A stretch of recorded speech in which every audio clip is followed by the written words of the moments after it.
Hello and welcome back to Urban Anime Podcast, where we discuss your favorite topics. As always, it's your host, Big Dog Ruff. Oh shit, Uh, today is Sunday. and as always, we're always back with another week of podding. I'm our co-host and the It's your boy Law teaching these boys how to squabble. It's your boy Trash Boat, Scum Lord of the Discord. He's your number one Batman supporter, Cowboy Woody. Oh yeah, it's the king of good takes today. Big Dog Zerker coming to fuck Ruff up on the pod for the first time in a while. Let's get to it. That's a bold statement. That's a bold statement. But You you know, got since you starting bold and since you say your takes are gonna be so good today, Mr. Smartass, how about you start telling us about the solo leveling? how much you hate it. That's crazy. Cause remember, I picked you last week for I remember. Oh damn. Yeah, reverse Uno, nigga.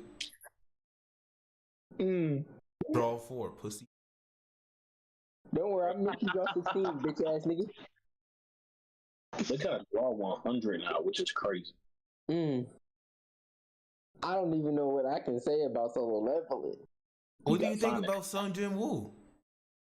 There's the anime out right now. You mean? Damn, I You can't can't even say it. You can't even say it. You can't even say it. Yes, sir. You can even say it. Can you say What was it? Which our boys want to make good anime, make people say the anime they love bad. Because if you know, It's not a bad. So, hold on. Time out. Let me explain this. There's a reason why I came up with this. If You claim explain love this something- every time we go down the same rabbit hole with Woody. Because Woody say, why do we do this? We always go through the same process. Yeah, but I don't mind repeating it. If you love something so much, you should be able to find everything you dislike about it. Sometimes there's some things there's no dislike. Y'all see y'all still ain't say nothing about Batman. Oh, don't worry about it Because he's not our favorite character. He's not our favorite character. You the one that's down on that hill. I don't mind saying bad stuff about. I'm not going to repeat it because somebody can easily use it against me. But I'm not going to. I don't have a problem bashing my favorite character because I know there's parts of my character I actually don't like. Well, Joe, let me tell you, that's man. the issue though. I like Jin Woo. Well, actually, no. I can't say something bad about There's it. definitely things you can say about solo why. level. No, I Joe is I just can't say. mean. Oh, what? Joe don't care. Joe's just mean. I'm just mean. No. Why does everybody get this perception of me? Anyway, we're getting so far off. Listen. Everybody says it, so it got to be true. I'm not mean. I'm not a mean person. Go ahead, bro. Zerker, you're dodging. Go. You know, the one thing I don't like about Drip God Woo is before he became a Drip God, he was kind of a bitch. I ain't even hold you. That was only barely the first two episodes. How you hold that account to get some boys? God damn. You couldn't help that he was born like that? That's like a girl saying, I can't talk. Woody. This is no disrespect, but this is defend his hate. He has to do this on his own, buddy. I'm sorry, I'll be quiet. Until you do yours again, which literally every time I pick you, it's gonna be Batman. So, no. We asked him to do it before, and he was like, "No, I ain't doing it." That's why, no disrespect. That's why I hope nobody pick him again, because I ain't going through that again. I ain't gonna do that with me. Y'all just said it, and I said no, and y'all left it alone. Nah. You still got a punishment coming. So now you on mute while Zerker talk about solo leveling. Yeah, so he was a bitch. I get it. You were born to be like an E-rank hunter. I get it. Your mom was in the hospital. You trying to pay bills, but dog, out of a lot of the characters who were dog shit weak, you couldn't even handle a goblin. A goblin. Not a bunch of them. No. He couldn't handle one. He tried. My boy was so weak he couldn't handle a single goblin whose stats are equivalent to you. Equivalent stats. That goblin is no stronger than you. Hold on. That's a fact. I thought they were just clowning about that. That's a fact. No. If you're an E-rank hunter and you go to and you face a goblin, their stats are the equivalent to like an adult male. Like their stats are equivalent to like a run-of-the-mill male. Like goblins are literally in majority of all isekai, manhwa, or leveling system. Goblins are de facto outside of slimes like the weakest creature to face. Hey, you just talking about the first 2 episodes. What about Sun Jin Woo as he progressed, sir? No, he good. You good, sir. Keep on hating on this Sun Jin Woo. So, what makes goblins an actual threat is the fact that they hunt in packs and they can be intelligent in packs. But if it's just a one-on-one, there's no way any person with any sort of average skill couldn't beat a goblin. It's no way. Like I could pull a high schooler right now from our universe, drop him in front of a goblin, tell them kill it, and they would have an easy time killing it. So yeah, the fact that he couldn't hit a goblin is a fucking issue.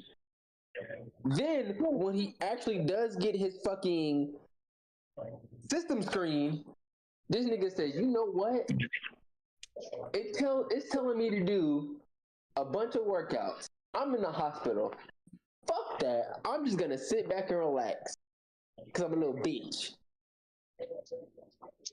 And then when I act surprised, when the penalty punishment comes up and this nigga's now in the desert with a big ass centipede scorpion shit, monster, whatever the fuck you want to call it, and now is begging for his fucking life because he didn't have enough common sense to just sit there, do 100 push-ups, 100 sit-ups, and a 10 kilometer run.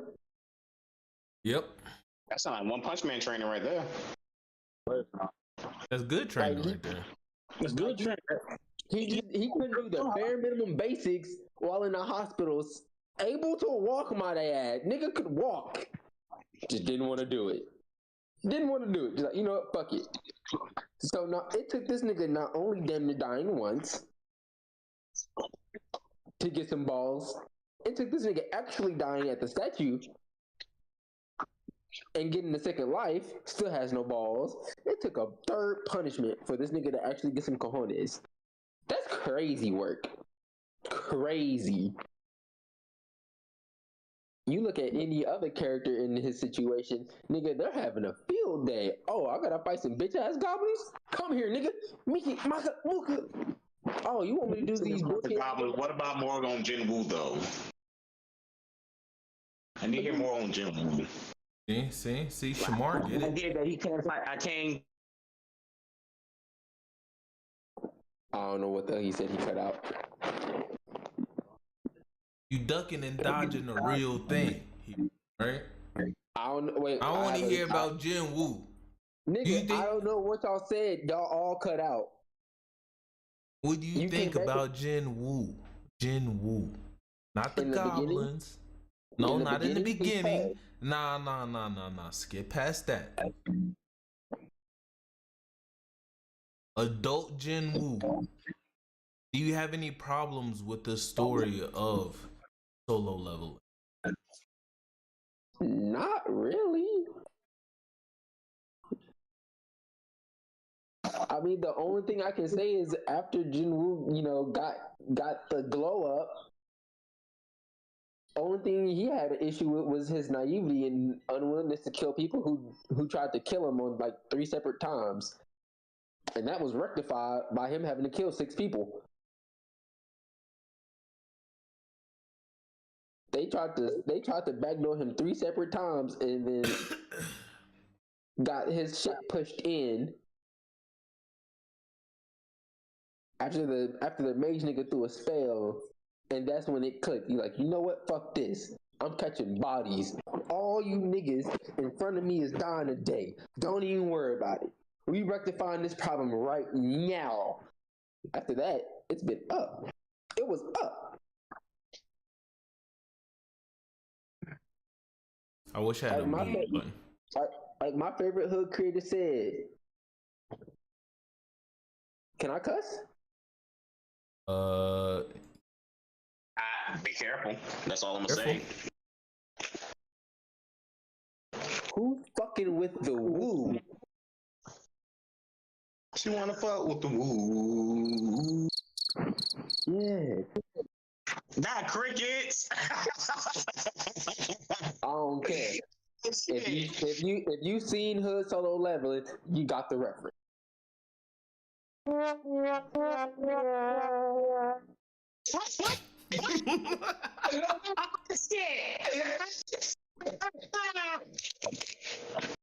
That's all I got. All right. I will say this is one of the worst Defend Your Hates, but go ahead and pick somebody.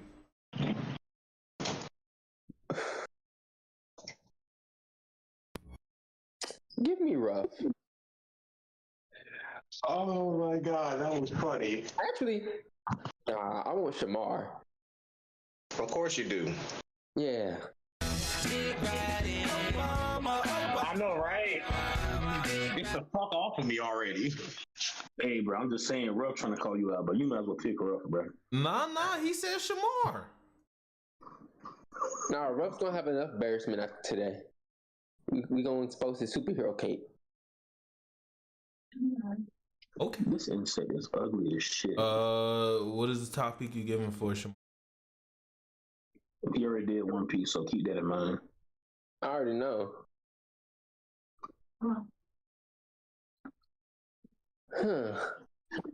Who can I have him shit on? He can defend Superman. Who can I have him shit on? Well, who can I have him praise, actually? He can defend Superman.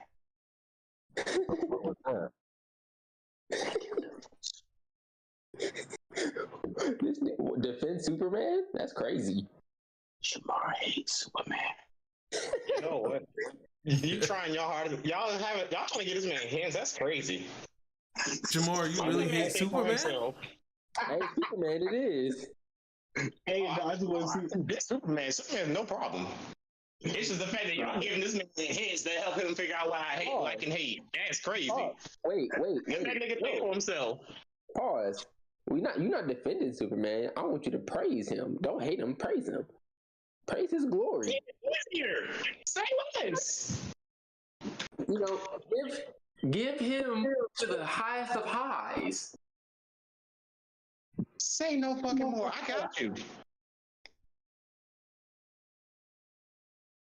I'm just saying, you could easily pick Ruff. It's confirmed, right? So it's all we all agree. I gotta praise Superman, right? Yep. Congratulations, Zerka. You played yourself. I'm a Superman fan, you dumb fuck. I don't care. I didn't have shit for Ruff anyway.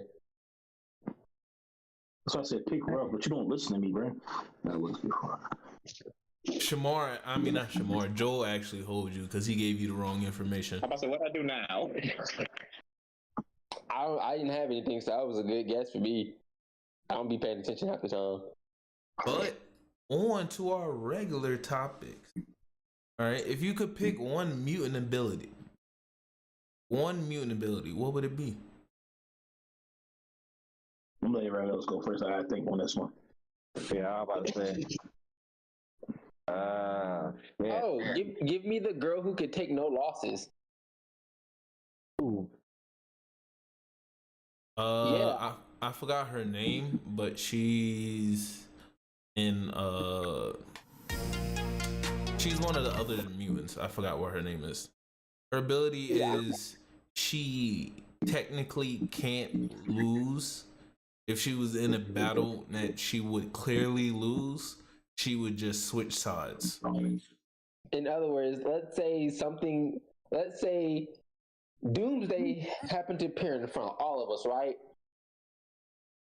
And we all know we're not beating Doomsday. Her ability would make some random shit happen to where she would either win or switch sides. That's it. I'm just saying that. Listen, bro, I'm going off of the hands with Doomsday, bro. He's a straight. Hold on, what are we talking about? What? Wait, what's the thing? A mutant ability that you could want. Iska is her name. Yep, Iska the Unbeatable. Yep. Or You said something about. I heard something about Doomsday, and I got confused for a second. I'm like, so who out here built like Doomsday in anime? Iska the Unbeaten. Yep, that's the. I want her mutant ability. I can canonically never take a loss. What's called? Me, I'm cool like that. I can fight Doomsday like I am now, and I'll win, bro. I'm like, No, I know who I'll take. What's that mutant? It's like if he touch you or some shit, he could change like into you and have your mutant ability, you know. Mystique? No, not her. It's a dude. He's on the X-Men show. Morph. Oh, Yeah, I'll take that. Shamor? wait, what? They got to be a nin ability. Where are you getting nin? Shamar, where's your head at? I didn't hear the question. I'm gonna be honest. You asked me to repeat it, and I did. For you, nigga. Bruh, I have a lot going on, bruh. I'm sorry. Just say it one more time. What mutant ability would you like? Oh, okay. Damn. What's his name? Legion. His name is Legion. I want his ability. The man has NPD disorder, but because of his I think that's his son. Yeah, that's his son. Oh shit, that's cold as fuck. Yeah, Buddy can he has NPD disorder, but because of his NPD, he can access every power of his personalities, and each of his personalities got an ability, and each one of them are on a multiversal level of. Yeah, but it's that one that just over everybody. Yeah, I fuck with that. Cause I remember reading it one time. And I ain't gonna lie, the Buddy was going crazy in the comics. Man, low diff the fuck out of Doom. That was insane, and Doom damn near unstoppable. I'm trying to tell you, I'm like that, bro. I'm trying to tell you. So yeah, give me Legion. Okay. Sorry about that. I'll go with. I don't remember his name. Matthew Malloy. Reality. Why does that name sound familiar?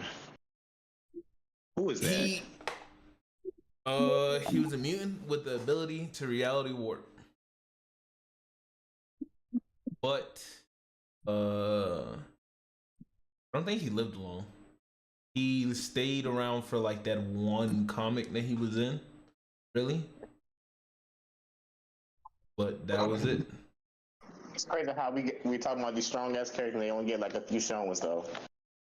Well, he popped up because once his mutant ability activated, he immediately blew up and killed a whole bunch of people around, along with like his girl. Oh, who's the mutant name again? Matthew Malloy. Yeah, black dude. Oh, it's a white guy. Okay, That's my son. That's my son there, right? Wait, what's your what was yours, Joel? Oh, I'm a simple guy. Just give me Sabretooth. I'm a simple guy. I felt that. I ain't mad at it. I ain't gonna say it too cold. Either him or Wolverine powers. I'm a simple guy. And we got some news this week. Since Zerker was talking about Solo Leveling, has been planned for 6 seasons. Yep. Wait for them bitches to drop. I know what I'm watching. Next, Sonic. People asked for it. They delivered. Keanu Reeves will now be Shadow. Word. Let's go. Also, along with this news, Avatar is also coming back. I don't know if it's a show or a movie. They released a trailer. and it's going to be a story with Roku, Aang, Korra, and Yes. what's the last one? Female. Yang Kiyoshi. Kiyoshi. It'll be a story with all four of them, kind of like that Yu-Gi-Oh movie where it was like the 3 generations. Yeah. Hey, that was a good movie. So now it's about to be like that with Avatar. I think that'd be kind of cool, but after that, I really just want to just move on with the Avatar side. What he did in the first season. Well, like just make another Avatar. Cut your ass too late. Do the Earthbender they've been planning on for the longest. Well, the thing is with Avatar, they got all those movies and stuff planned. You know, the other movie that's dropping about Team Avatar when they're older got pushed back too. Oh, really? Yeah, it got pushed back. I need to see adult Aang cook. It got pushed back. It got pushed back to another year. Wow. So instead of 2025, we're getting in 2026. So yeah, a bunch of that stuff is getting. Yeah, that's so. But it's still got a good following behind it. A bunch of people still want to see it and everything. So it's like, hey, I'm like I said, I'm here for it, you know. Yeah. For those that care, Blood of Zeus is coming back for a second season on Netflix. Am I the only one that had seen that show? I tried it and I dropped it. Bruh, y'all never seen Blood of Zeus on Netflix? I tried and dropped. Bruh, that show OD. That show I can OD. try it. I'll give it a try. I'll see what it's like. It's actually pretty good. It took forever for that second season to drop, but it is good, man. And Boruto and Black Clover coming back for the new anime season. They officially seasonal. And the sole reason behind that is because of Demon Slayer. Basically, they realized because like the success Demon Slayer gets from being seasonal instead of a continuation, they're leaning towards that's what they decided to do. Like instead of having them go the whole year round and drop filler episodes in between, they're just gonna be like, boom, we're just seasonal now. So you'll probably get about 12 to 25 episodes. Okay, that's kind of dope. Yeah, which I'm here for. I'm like, okay, cool. Because I wouldn't mind though, like certain anime being seasonal. Yeah, that's not even really bad. Yeah. I'll say I think that's a good. Some anime should have been seasonal. I'm just saying. That's all I'm saying. Well, speaking of, which anime that you think is not seasonal that you think should? Oh wait. Can we go old gen too? Can we go old gen? Yeah. Wait, before we move on to the topic, I want to say something real quick. Tite Kubo has confirmed another chapter of Bleach. It better be. It better be that something dealing to the Hellverse. If we get some BS that we getting like from Attack on Titan with their own chapter, no. It has something to do with the Hellverse, but no one's like 100% sure. But it has something to do with the Hellverse. It has something to do with it. That's all I need, because Attack on Titan pissed me off because he dropped another chapter talking about Levi before all that. No, I don't need that. Oh, we already know that. We got the gist of what Levi was before the story started. We don't need to know no more about him. Yeah, that's exactly what we get. We get Levi. Huh? I didn't even know that. What? Yeah, they about to do something with Levi. Yeah, because I think a month or two back, it got confirmed that he was going to drop another chapter. So everybody was like, okay, cool. Maybe he's going to help us out with this ending, a little bit better. Nah, he said he giving us a Levi thing. If anybody, they should have given us an Erwin. Yeah. I'll take that one before Levi. I don't know disrespect, but I feel like we got enough information about Levi to keep everybody happy. I'm dropping it in Reverie in like 3 seconds. Am I wrong? No, you're not wrong. You are not wrong at all. Cause we ain't get nothing about Erwin. Boom. He actually died. I've dropped it in Reverie. The name is still unconfirmed, but it does have something to do with the Hellverse. That's all I care about. Well, we get something from the Hellverse. But Woody, I'm gonna be honest with you. I guess after all the speeches, people are okay with it because he gave them gas speeches. But still, though, I'm sick and tired of Levi. I'm pretty much sick and tired of Attack on Titan. I'm still trying to build myself up to actually watch the few episodes they dropped. Can I say an anime that shouldn't be seasonal? But it kind of is in a way. Whoa. Ragnarok. So this one chapter on month shit, that shit killing me, bro. yeah, that is the worst part about Ragnarok. But that shit gas right now, I give it that. I gotta pick it back up. I stopped for a split second. I started reading a whole bunch of the stuff. I stopped too, but like I still try to keep up with the information that's going on. Yeah, just put it in the bowl. Yeah, You gotta do that. I can see that. But I think Inuyasha should be a seasonal anime too. You think so? I fuck with it. I don't see why not. Can I say something? Who sat here and actually watched Inuyasha besides late nights on Adult Swim? My wife. You talking about like outside, like once I was able to get on a laptop and everything and like stream and stuff? When we was young. Yeah, when we was young. I did. Before all the... I promise you, that was me. And I used to be mad because I remember one episode he was fighting his brother, and the next episode I caught... It was, I guess their dad or some shit came back. That's a movie. 120 something. Okay. That's a movie. Yeah, that's what I'm saying. I forgot the name of that movie. That was so good though.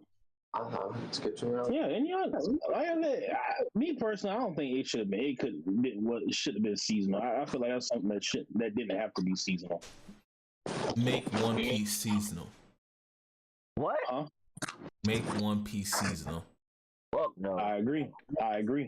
100%. Why? Because if you make it look at the good and not the bad. If you make it seasonal, yes, we got peak animation now. Think about the peak animation you'll get being seasonal. Bruh, I feel like we were getting peak animation from the jump.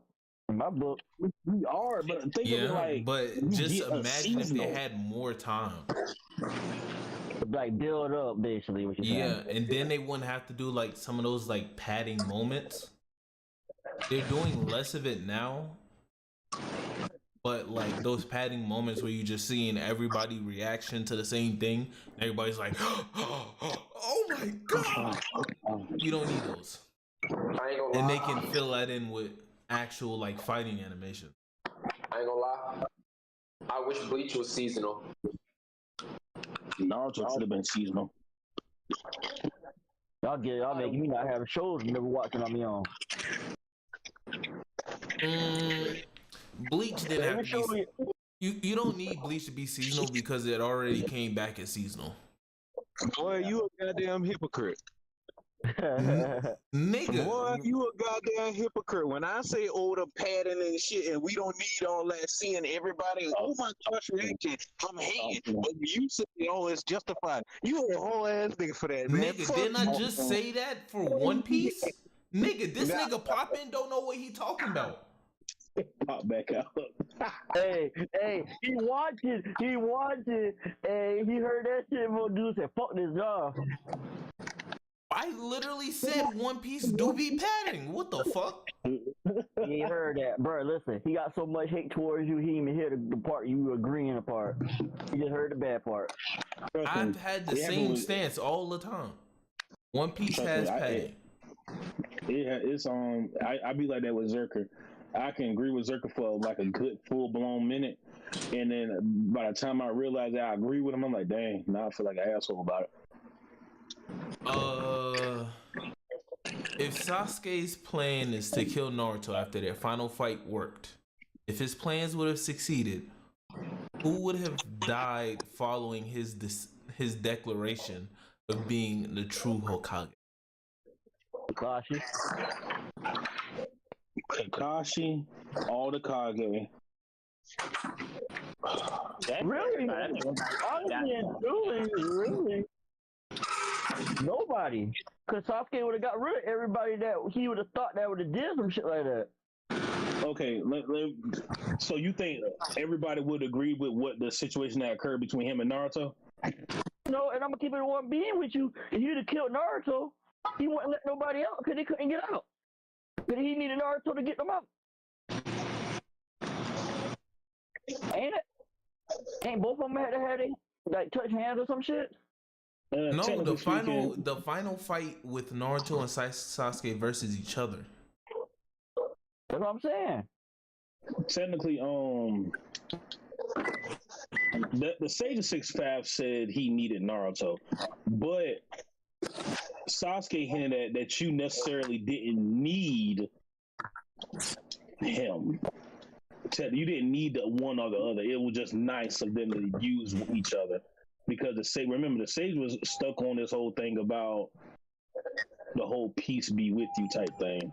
Because remember, the reincarnations have been fighting for so long up to that point.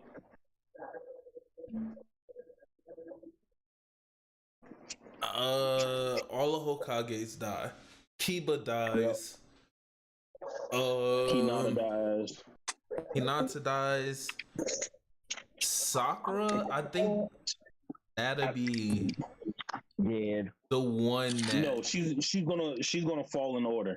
No, I honestly don't think she is. If Sasuke kills Naruto in front of her. Are y'all forgetting that the plot Naruto had to live? Sasuke kills Naruto. Everybody's stuck in the guard tree, turning away. But it's just for this situation. It's a hypothetical situation. It's a hypothetical. Okay, I think I'm going by fast. I'm sorry. Yeah, I'm sorry. We're going for hypothetical, which I thought we didn't have to tell y'all. Well, even in this hypothetical, the world unites against Sasuke and he goes off into hiding. He just be a rogue ninja. That was his plan. He wasn't going to kill nobody else because that wasn't his plan. His plan was to kill the Hokage. Well, Hokages and all the Hokage. No. Really said that. Was to kill the Hokage. He literally said that. He said he was going to. He said, "I'm going to start here right now by killing the Hokage." Yeah, because he blamed them for the situation was in. I could have sworn he said to beat you, but okay. He said both of them. No, he said both. Remember, he blamed the Kage for the situation that the world was in too. And Tail Beast, their power with them being alive, somebody can just get one of them, and they got like a big powerhouse. So he said he was gonna get rid of both of all of that. That's why he was like Naruto had to go because Naruto had all of them in it. Hold up, wait, because I got to go real fast. But no, Ruff, you said, I said One Piece be padding. That was 3 weeks ago. Nigga, I just said it today. I just said it today. You're not listening. You know what? You know what? Nah, I ain't hearing shit. I ain't hearing nothing. Disconnect. I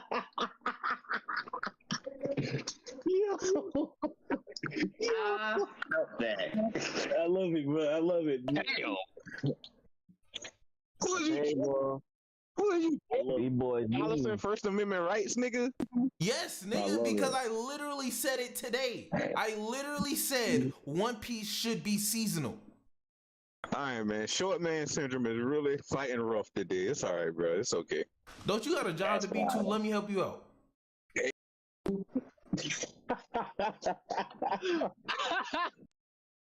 That's wild. That's how you help your friends become better employees. Follow my lessons. Back to the Sasuke situation. I'm gonna tell you my honest opinion who he would all killed. I think you'd have had to kill Sakura because think about it. Just before he went to fight Naruto, he made her ass pass out and say he didn't care about her. You do, but that's retcon because the sole reason why he did that is because he knew she was going to follow down. To be honest, what I see happening is he kills the Kages, he kills Naruto, he kills Kiba, he kills Hinata, and then by that point, I feel like Sakura would Shikamaru too. Shikamaru, yeah. And by that point, Sakura would actually turn against him, and I think that point he would kill Sakura, and it would change Sasuke forever after that. Sasuke will become a just straight demon after that. But can we put this other scenario in it? What's up? What if Sasuke beats Naruto and he do go back to kill them and he's all beaten up and then somebody Kakashi fuck around and take him out, but I don't see that happening though. That's true. Kakashi would try, but he would die in the process. Yeah, I feel like they both would die at some point because you gotta think about it. Sasuke would be tired. Sasuke had more energy than Kakashi by the end. Yeah, he would have had. And he can absorb. Okay, and Sasuke could absorb chakra, so all you had to do was grab Kakashi one good time, and he'll do the chakra. So okay. Or go to a past Sakura and absorb her chakra. He's with Kakashi. And since we're speaking about Sasuke, I wanted to break down Sasuke's fights. Yeah, this was me because I got into a whole argument with somebody because somebody kept arguing like, "Oh, Sasuke during Shippuden was taking on straight L's." I'm like, bro, we watching the same show. Yeah. Look at who he was fighting. Even though I'm not gonna say he was out of his class, but goddamn. Joe, you know who you can ask? The perfect person is right here. One of Sasuke's biggest haters. Give it a round up for Trash Boat. I thought he was gonna do the clapping emoji. I thought you were gonna say me. I was Sasuke, my favorite character. Come on. I'm tripping. Shamar has a previous history of hating on Sasuke and his wins. Like I understand the whole stance of to Itachi's win. Yeah, it was was the whole thing about Itachi planned it. He was doing this and doing that. I give you that, but Sasuke still had to put in the effort to beat him. Yeah, he didn't beat him, but damn, he gave a good try. Like he was doing, it wouldn't put me past if taking all the Itachi was letting him win and all of that. If Sasuke would have won without that fact, I feel like he would have won for real. That's cute. Man, cute. That's crazy. What? I'm wrong? No, not you, bro. I just don't understand where the Sasuke hate comes from. It's just too much hate. A lot of it's crazy. It's crazy how many people hate on Sasuke, and it's like I'm like, wow, that's crazy. He a fraud, and it's fact. How's he a fraud? I'll start explaining this again and again. At this point, I don't feel like y'all would be listening to me. I think I'd just be talking to talk.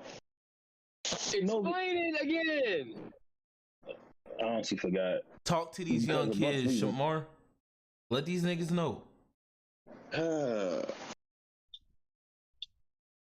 There's nothing he has done that was significantly impressive. Yeah, he does some cute and fly shit every time here and there. It'd be nice and cool to look at, but he never execute. Yes, his fight with Itachi, that boy got bodied. That boy would have got bodied. Itachi played the whole thing out for him. Datara was pushing his shit. Yeah. Not really. Hell no. Hell no. That's when I call the cap. Sasuke That's had not called a cap. You said Datara was pushing his shit? Datara was definitely pushing his shit. You sure about that? No. Bruh, That nigga retreat. No. Made that nigga retreat. he made Gator a retreat. Hold on, I'm a Data- nigga that likes, He you better blow know, himself up. facts. All right, so And that's another one that he could have had and did not get the kill on. let's go with the facts. Sasuke versus Datara. Full fight. Because throughout this fight, Sasuke wasn't really on his back foot. No. You got to think about it. It was 2 against 1, even though the other person was not going to, harm Sasuke at the end of the day. No, Okay. remember, Toby started off the fight by saying he wasn't interfering in the fight. Yeah. So he said, "I'm here, but I'm not interfering in the fight." Hold on, wait, Shamar. No. My question to you is: when was Sasuke on his back foot in this fight? When he started using the bombs as clay, and the explosion when he was trying to figure out whether or not his lightning shit could work on it or not, and then he fell down and detonated. He was getting injured then, and then another part when he used the nano bombs. It was a genjutsu thingy, and he got away barely because like he said, his chakra can see colors. I like I said, I've seen this shit a lot. So if Not he that part, had but right an after that out part? if he had an out for it, then how was he on his back foot? Watch the fight. Just watch the fight. You'll see what I'm talking about.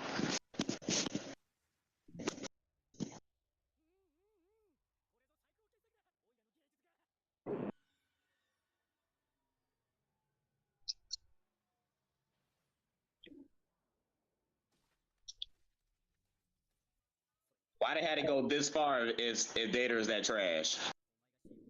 Nobody said Data is trash. Who said Data is trash? Who says Data is trash? I've heard a lot of people saying Data is the weakest of the Akatsuki. Hell no. That's in Data is comparison trash. to other people in the Akatsuki, and even In still, Akatsuki, he's not the weakest of the Akatsuki because you can make a argument that Zetsu is Toby. weaker than Data. I'll say Toby. Toby now, not Obito and the Madara version of him. I'm talking about Toby. That's the same person. It's still the the same same person. Toby, by his definition, by Obito's definition, is just him playing around.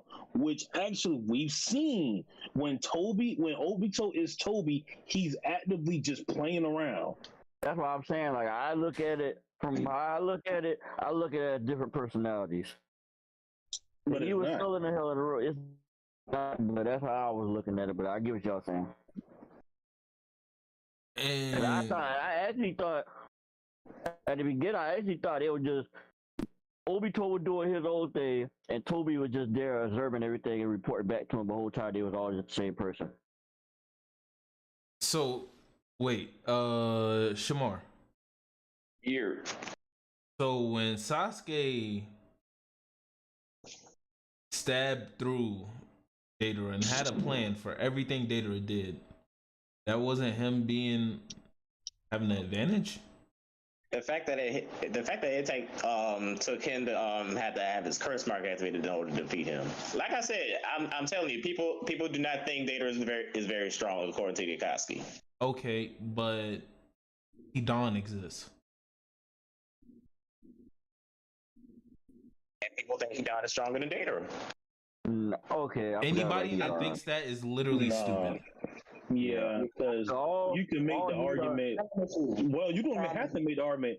Hidan has had his head cut off multiple times by quote unquote father in the village, in Naruto village.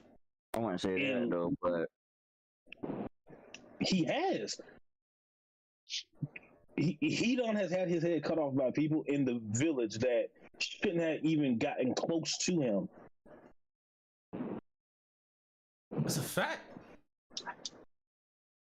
But I feel like what Hidan is, the only thing Hidan had going for himself was the fact that he couldn't die. And technically, he still can die if his head stays detached long enough. I thought he was alive that whole time down there. He came out of Boruto. He was a villain in Boruto. No. When the fuck did he die and come back in Boruto? Yeah. No. Woody, why do you think he was reanimated? Huh? Hidan wasn't reanimated. In a filler, he was. What the fuck? Yeah, he got out. He got out the hole. That's why I'm saying he got out the hole. That somebody got him out or some shit, ain't? No, he was There's a filler. It's called Power. It's about 5 episodes. It's an alternate version of how Naruto got his QB chakra under control because Orochimaru and Kabuto poisoned him, and it was messing with Kurama. So the whole time, if Naruto would have went out of control, there was nothing he could do about it. And so it's basically, long story short, they reanimated Hidan in that whole thing. In Boruto. No, Naruto. It's Bro, I'm telling you, he was in Boruto. Cause also my daughter killed him.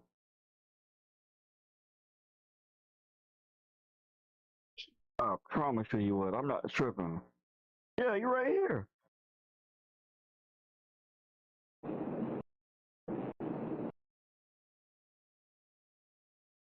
No, that's not Elon. Okay, that's somebody else. My bad. Is this okay? Nah, niggas don't like when Joel right because I literally been saying this. So who was the motherfucker that she fought in Boruto and she was like, I'm gonna kill him because I need to revenge my dad's death? I ain't trying to be the asshole here, but you kind of just said it yourself. Oh, okay. I'm gonna try to be. I'm gonna stop talking. Half of the conversations today always end with Joel being like a dick. No disrespect, but How? But he like, said, you don't mean to be, but you do it. I don't mean to. Said every time you be like, I don't mean to be a dick, but you're being a dick. I hope you know. Because he says, I need to avenge my father. I'm like, wait a minute. That tells you who they is to the man. That's their father. That's Hidan's child. Just like when Boruto and them went to the Hidden Mist village and they had the swordsman kids come after Boruto because quote unquote Naruto killed one of them. How does he not have a kid if he was trapped underground? It could have been before. God. Because of his head state, I think. Let me look this up to be exact. Because it says how. Maybe his head was like Dio's. You ever thought about that? His head was like Dio's. Is you can attach it to another person and it just work? Hey, maybe. Hey, that could be a thing. Okay. So, if you're going off the anime, he was trapped. The boulders killed him. But how he actually died? Remember when the cigarette was lit? Yeah. That's what killed him. The explosion. His body was blown to bits. So the anime cleaned it, made it PG-13. But realistically, what actually ends up offing him is the explosion itself.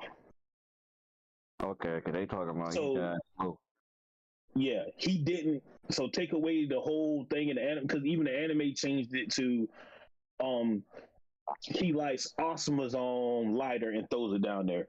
Manga, he never did that. He lit a cigarette. By that time, remember, in the manga that time, Shikamaru was smoking by that time. Yep. Shikamaru lit a cigarette and threw it down there and set the bomb off. So yeah, that's how he ended up getting off. That still doesn't answer my question. How the fuck does he not have a kid if he's dead? He had a kid before. A bunch of the Akatsuki members, you never know who they were or anything to do with before they joined. Most Boruto, you find out a couple of them had kids, which is him. Wow. And, Wow. So Hidan actually had a whole wife, and she was cool with this. That's crazy. Listen, when your husband or whatever she was to him, because they don't specify that part, whatever they was to him, hey. Just like, if I'm not mistaken, Kisame had a child or had an idol, one out of two. He had a child. That is wild to me. That's insane. You had a kid? I can actually see that. Let me. Yup, Kisame. Let me make sure, because when the first thing I brought up, Kisame's son, if I'm not mistaken. Bro, who out here sucking shark dick, yo? That's crazy, bro. Wild. Oh, okay, Joe. You were absolutely right. My bad, bro. That was the successor to Hidan. Yeah. Oh, see? Okay, my bad, bro.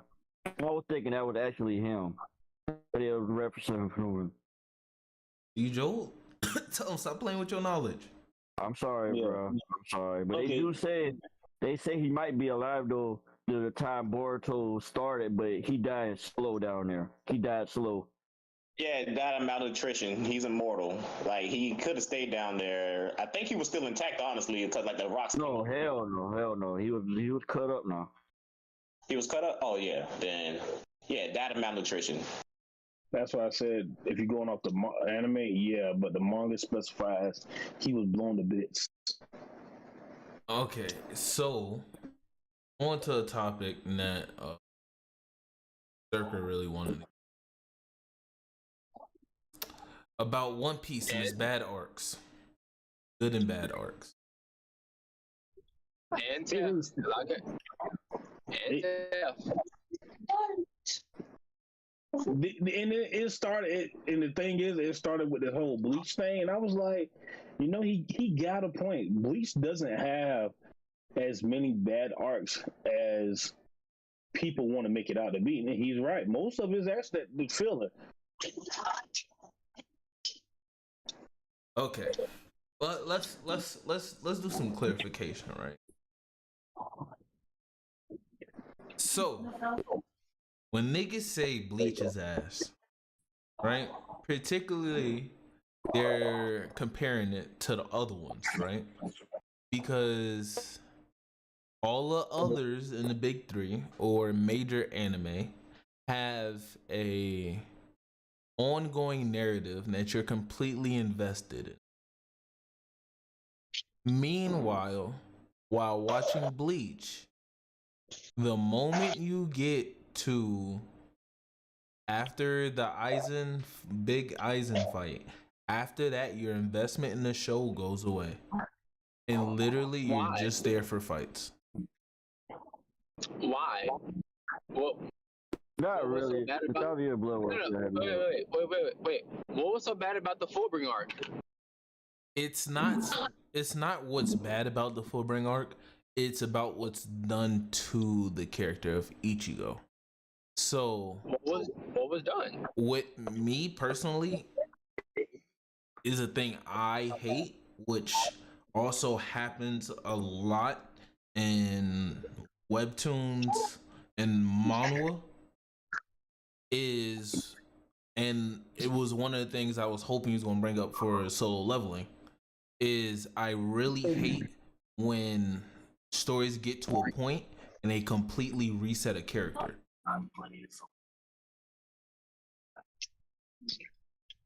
And that's what the Fullbring arc did. It reset Ichigo back to build him back up. I can see if he was like knocked down in the fight and he had to train back up. That's a story in that it has a continuous flow that you can be invested in. However, after you beat the big bad and you lose all your powers, and the hope to and the ending scheme of it was that you lose your powers as a trade-off to live a normal life. You save your friends, you now live a normal life. Continue with your life. Immediately goes back into other shit. So it feels like it undoes the effect of that moment itself. So let me give you some I see what clarification. he's talking about. No, let me give you some clarification, right? When Ichigo did Mugetsu and did his final Getsu Tensho, right? They explicitly state that yes, you're going to lose all your powers, but it's not going to happen immediately. It is a gradual process. That was explicitly stated. It is not as soon as he does the attack and it's over, he loses all of it. No, it is a gradual process. Ichigo at this current point was slowly losing it over time, which is also further stated when he says, I can feel my own spiritual pressure slowly decreasing. That has nothing to do with what I just said, sir. Yes, it does. Because his whole goal was to what? Protect his friends and family, right? Yes. They gave him a way to stop the decreasing of his spiritual pressure before it's completely gone. That's not undoing everything. That's not even a hard reset. That's just preventing something that is currently happening. All right, Zerker, what I need you to do is lift up the glasses and take off that rose tint lens you have, because you're not talking about what I'm talking about. I'm about to say, like, you missed the whole goalpost of what he was talking about. I don't get it. I honestly don't get what he's saying. So, I got another example. In Death Note, you've seen all of Death Note, right? Yes. So, you know how usually people say after L dies, Death Note falls off? I could see that. Apply that to Bleach. Apply that to Bleach after the Aizen arc. Because from what they built up for his final Mugetsu, even calling it the final Mugetsu, was the fact that he would be losing everything. Quote unquote. And that was the main impact of it. That's what gave it so much emphasis. Flair. Let me ask you something, bro. Yes, sir. Talk to me. You saying that you feel like, since, like you said, after the Aizen, situation with Aizen ended, you feel like Bleach should have ended right there? Yes. Hey, low key. But It would have been nice to end right there. But because it continued, after that point, most of the people that are invested in the Bleach just became people that's just focused on the fights, and Bleach became the first version of Demon Slayer. So this what it is then. You feel like they should have cut full Vanguard arc. Ichigo should have cut the full Vanguard out and just go straight to the 1,000-year blood year war and have Ichigo get his power back at some point way there. Yes. Or integrated the story, the transition of the story integrated in better. You know what I can say they should have did? What's up? You remember? You want to know? You remember the Soul Reaper, right? The one that was the first two Soul Reaper, right? Yeah. You think it would have worked better instead of doing the whole full Vanguard, just had him been on U-Bart's side? That could have worked. I would integrate those two arcs together or something, because at least, and I'll go to compare it to One Piece too. When One Piece, even when like you're handling major overall arcs, even though we're hitting different islands, it still feeds into that overall arc. And Bleach, yes, like most stories all feed into the ending. Bleach just feels like a straight path instead of a funnel. If that makes sense. Everything isn't mixed fully in the ending. Yes, it is. That's the issue. I'll put it like this. I'll play devil's advocate for this one. This is one of them cases of the people who love Bleach and the ones who like the Bleach. What I mean by love, they did the deep dive into Bleach. They got the books. They did the research. They understood, okay, what was going on here, and they also did a deep dive into the lore of Bleach. And then you have the people who like Bleach, who was invested in the story, and like you said, Ruff, they strayed away from it once the plot that they laid before us ended. What Ruff is trying to say, if there was another overarching villain after Aizen, they should have alluded to. Hold on, Zerka, because you're about to say something. In Zerka, your point is it was always referenced with his friend that was a Quincy, that there was Uryu. Thank you. You was in Zerka, you're going to say that they was already referencing it, but for the people who like Bleach and was stuck with Aizen, they're not going to see the Yuhabaha whole thing into it. That's what Zerka point is. Ruff point is, which in this case, neither one of y'all are actually generally wrong. You're both right in your own defense, because one loves Bleach and the other one likes Bleach. Yeah. For me and Ruff's scenario would have worked though. It would have worked 100%. He hit it nail on the goddamn head, Joe. Give Joe a trophy for that one, because I wouldn't be able to say that any better. Yep. Because the funny thing is, because me and Joe talked about this like 2 days ago, like it was always alluded that it was someone other than Aizen. It's just unless you did the deep dive, you would have never got it. Okay, you would have never understood it. Hold on. Can I? Oh, never mind. Actually, Shamar, go ahead, because I have a great comparison after that. Go ahead, Shamar. Because I was about to say, like, all right, like the same reason why, like the way how Ruff is, the same reason how certain Naruto fans feel like Shippuden should have ended after the war arc. Same reason why we share the same brain cells. I see it. I see the vision. That's exactly what I was about to go into. Go ahead, Shamar. Yeah,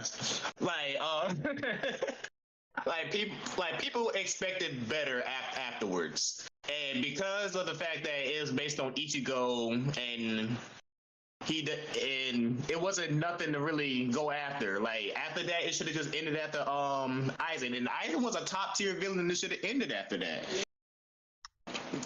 And I was cool with that. However, after it started dragging on, talking about Ichigo moping and stuff like that, getting to the Fullbring arc, don't get me wrong, I actually fuck with the Fullbring arc. The Fullbring arc to me was fire. But I can see why Ruff doesn't like it, because it did drag on and it made it feel like, what did Ichigo sacrifice his powers for?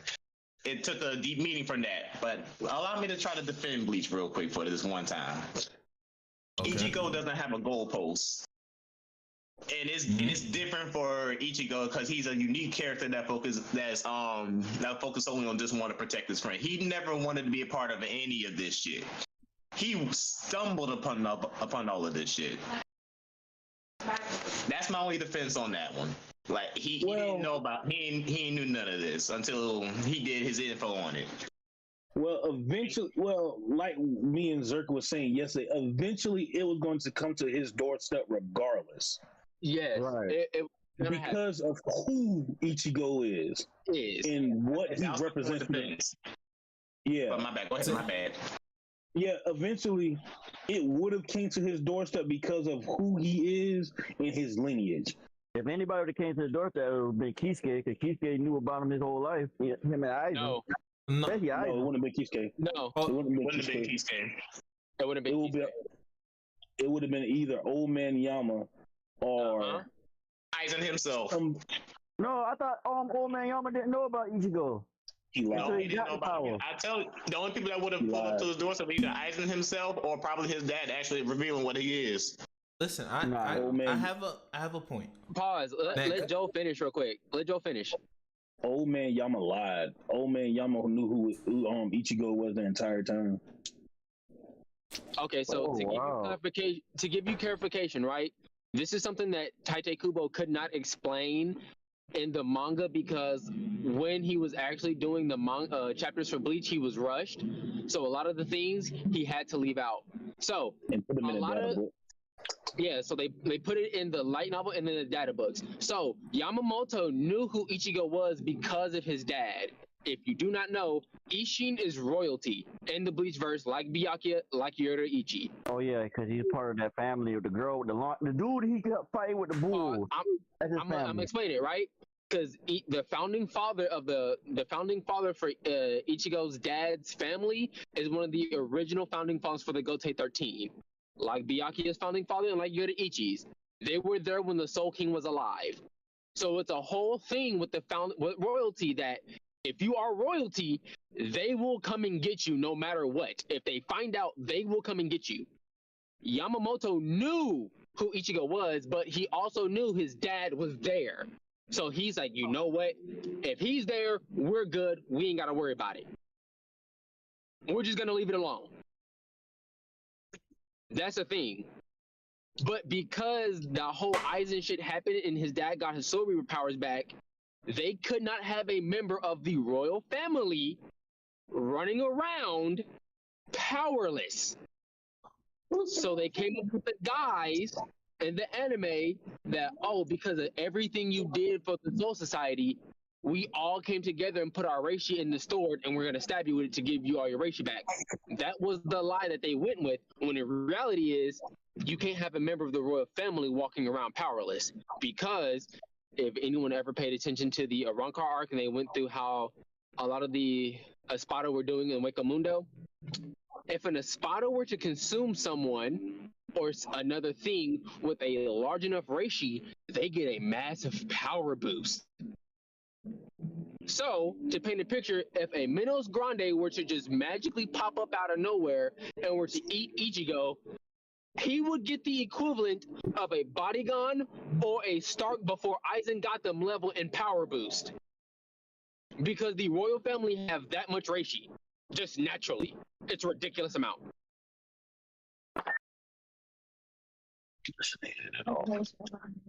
Okay, so I'm gonna get my point off, right?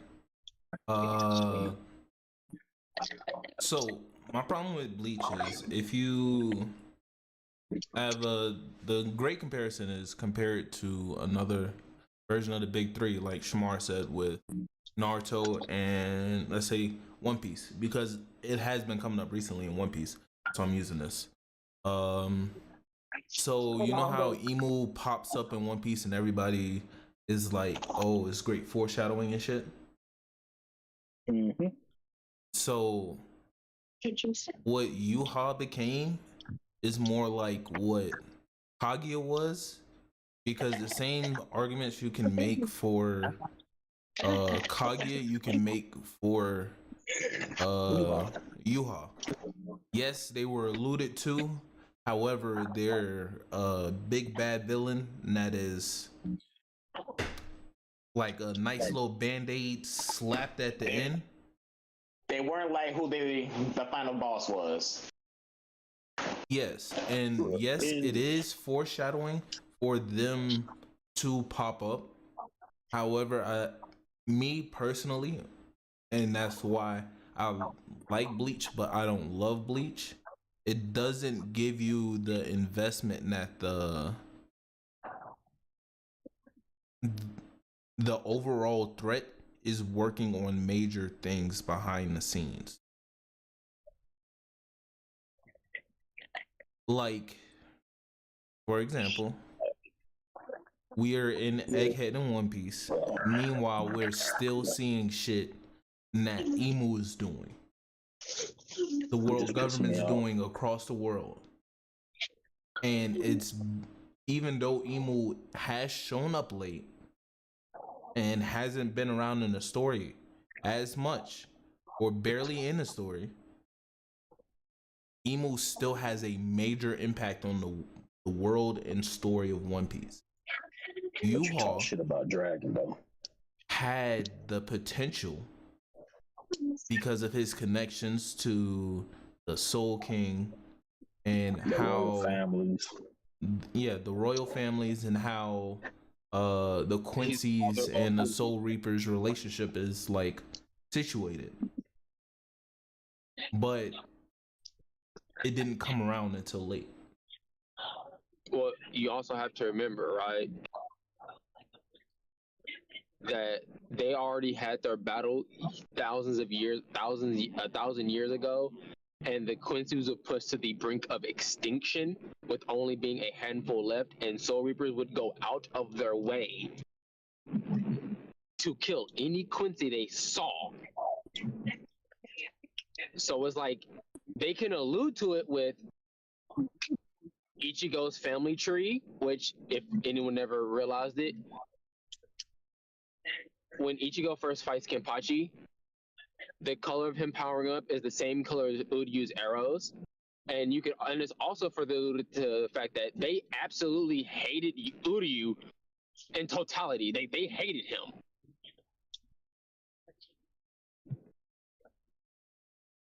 Yeah, I'm not arguing against that.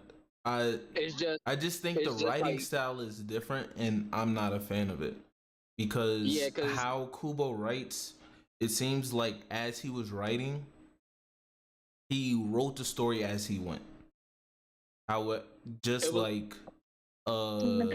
Naruto, where they have like rough outlines of like how the story's gonna go.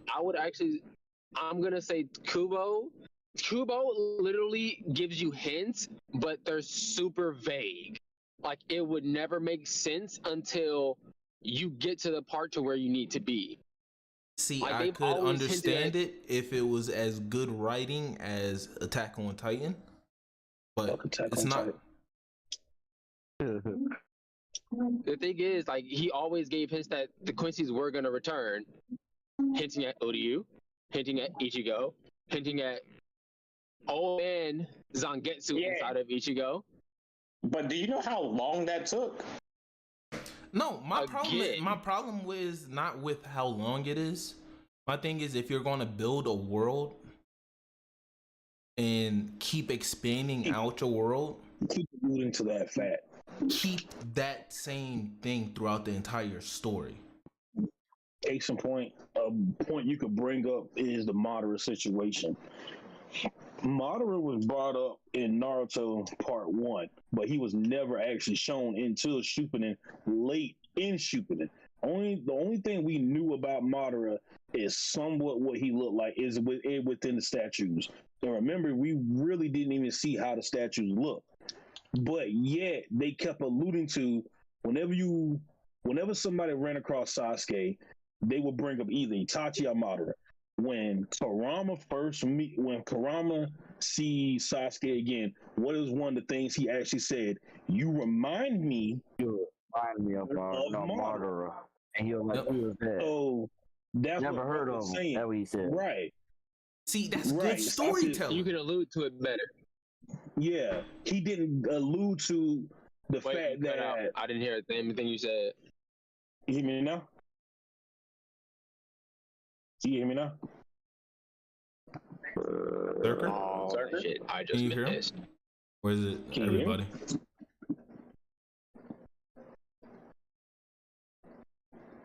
You said what? You can hear me now? I ain't hear a damn thing. Yeah, I can hear you now. Okay. Okay. Basically, what's going on is, at a certain point, while we still had the Aizen going on, at least have Uryu's father run across Aizen, and Aizen says something like, "You scum vermin, I still can't stand what happened to us, what we went through thousands of years ago." You know what I'm saying? Allude to something, just like most people who are only anime watchers, they just found out about that war that took place. They just found out about the OG Goten 13. They just found out about the information. But people who huh? Uryu family didn't want nothing to do with that.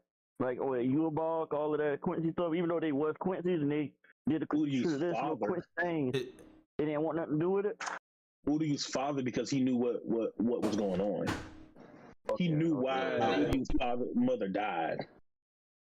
So the thing is, right, Uryu does allude, because, when you go into Uryu's backstory on why he absolutely detests Soul Reapers, it explains it, but it still leaves that possibility for the resurrection.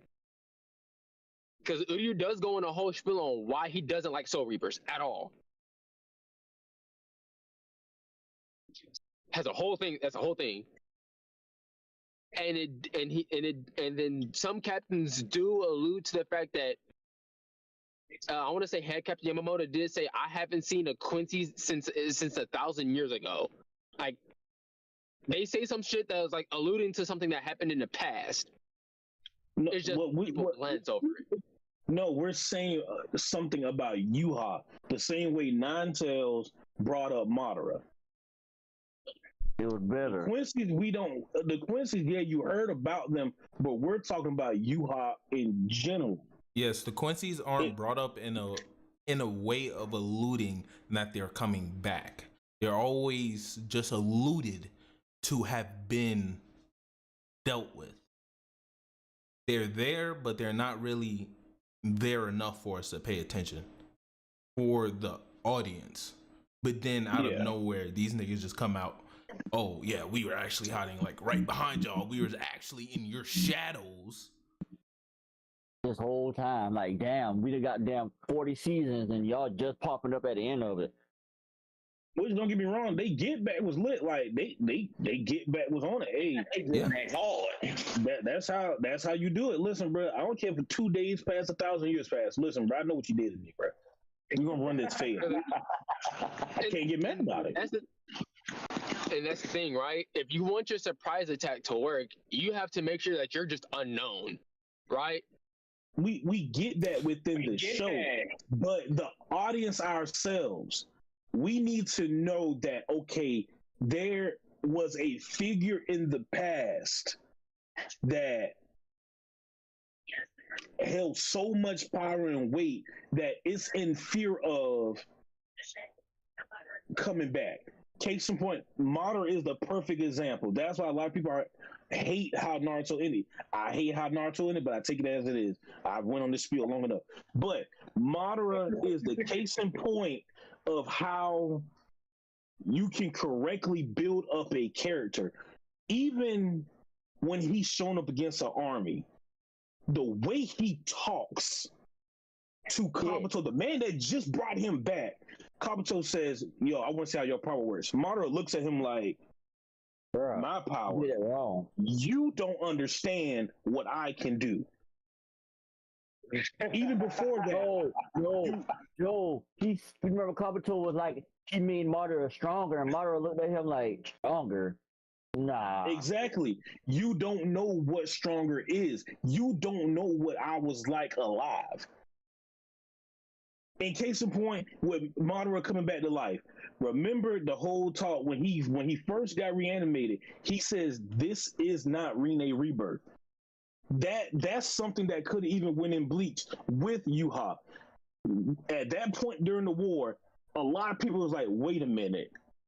Rin Rebirth was used on the Hidden Leaf. What is Madara talking about? Then that's okay, now we're getting subtle hints that, okay, something's not clicking here. Something's not right. You know what I'm saying? But in Bleach, we got subtle but very, very, very, very vague hints. But we had nothing that alluded to Yuha himself. But it's okay, Zerker, because at the end of the day, Bleach made some mistakes. So made some mistakes. One Piece made some mistakes. However, as time progressed, Attack on Titan made a fucking blunder. But as time progressed, we learn from those mistakes and we get better, which is why I'm excited to see where Kubo decides to take the Hellverse area. In layman's terms, I was watching the anime, right? I heard the mentioning about something dealing with Yuha 2 times throughout the entire anime series. One somewhere in the beginning and somewhere and another time in the Huecamundo arc. And after that, I forgot about everything else since then. Why did I have to wait till the 1,000-year blowout arc to get all of this lore drop? These niggas was hiding in shadows. They was doing this is why I say I love It shouldn't have took that Kubo long. is because the reason this is why I say I love Kubo is because he'll reference something in the beginning, like prime example. White said it before he gave his speech on Instinct that if you're going to get us killed, I'm taking over. And then he brought it up again during the whole speech about the whole Instinct speech, which is why you got Vasta Lord Ichigo. So Kubo's always been a fan of, hey, I'm gonna mention something in the beginning, and I'm gonna mention it again, and then something's gonna happen. You don't know when it's gonna happen, but it's going to happen. It's a running thing. Or it's a running thing with Kubo, and I love it. Or Kubo just gets to a point in the story, he's like, oh, I need somewhere to go. I make a mention of before. Let's go down the list. What haven't we discussed? Hollows, all right, we got Hueco Mundo. Quincy's, all right, we got Thousand Year Blood War. He just goes down the list. That's always been a running thing, though. That's the thing. That's always been a running thing with Kubo. What he says in the beginning of the show and in the middle is always going to come to terms. It always comes to full light. Because you can't say like, oh, what am I going to do? No, it's been consistent throughout the whole thing. Why was Aizen a more important villain than you? Thank you. How was Aizen a more important villain than Yuha? Because that wasn't Yuha's time to shine. That was Aizen's whole thing. Aizen still was like the standout villain for the whole show, and the nigga is the reason why the final villain went. Yeah, people give Aizen more credit for the win at the end of the series than Orihime. Give dude credit. Give whatever the author name is. Give him credit for bringing Aizen back and keeping him relevant. Because you gotta think about it. If y'all think about it, Bleach needed Aizen. The show won't be shown one more time. Yes. He needed Aizen. You think of Aizen.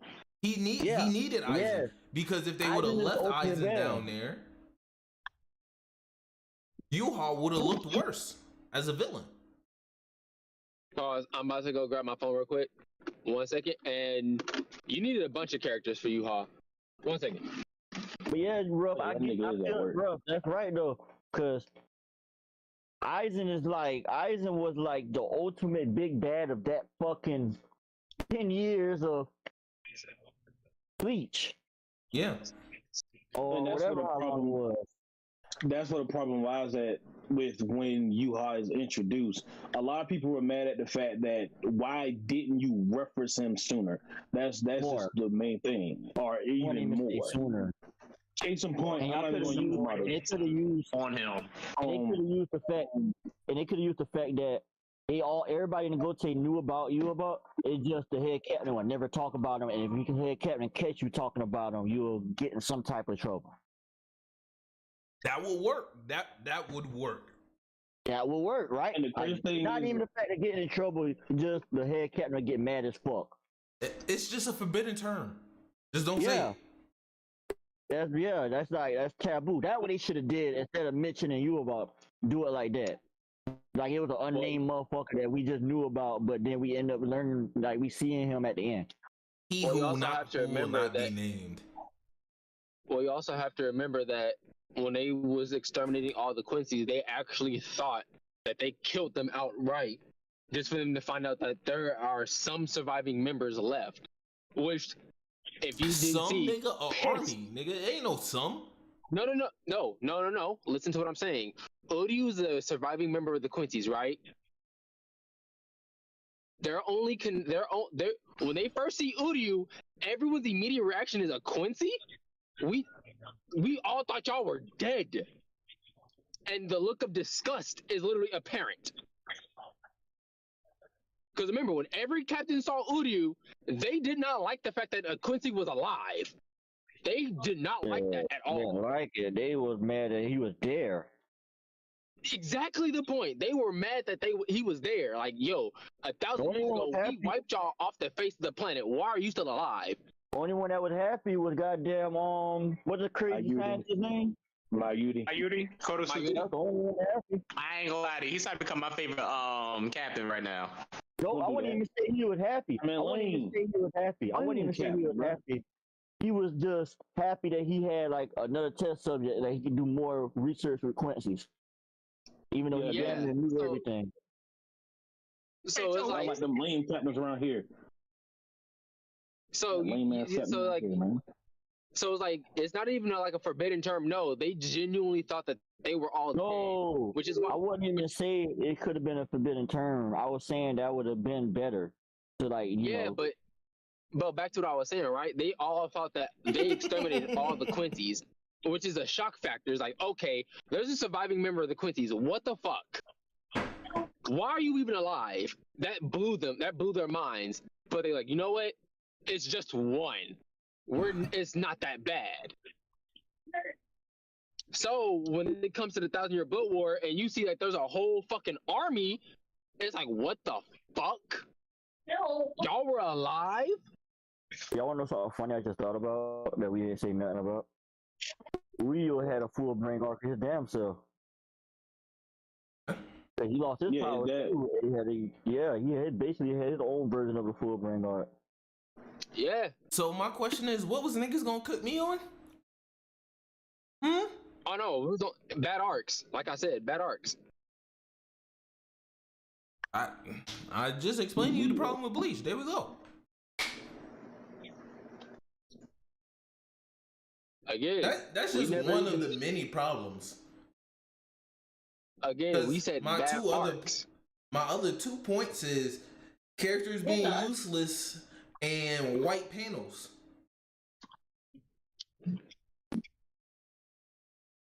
Those are my other Fuck you two. mean white panels? Fuck you mean white panels? Did you see the pictures that I sent in the chat the other day? Are they in the Reverie? I want to see it. No, I got you. No, I'll they- actually. no, I'll it's put in in the group Reverie. I'll chat. put in Reverie right now. So Shamar, you'll be a prime witness to it, right? Because I'm even I gonna- didn't know what the hell you were saying with that I'm shit. gonna drop a whole bunch of pages in Reverie, He right? put it in the group chat on thing. The problem is, bro, when he dropped them, I was going to look at them, but shit, I was at work and I was like, dang, bro, do I want to look at these and right. read Kaiju number 8? And I picked So- Kaiju number 8. It's in This man Reverie. here. Okay, it's in Reverie right now, Oh, right? yeah. I'm looking at it now. Yeah, I see what you're talking about, the white panel thing. Yeah. Oh yeah. I see what He he means. doesn't do any background. Everything in Bleach is just a white background with Or maybe black background. yes. But hear me out. I actually like that. That's just me personally. I see you got my gold dragon right there. It's crazy how you But- gave Emu credit, but you No, just no, took no. it, you just- So what I Oh, did God, was I dragon. randomly selected chapters.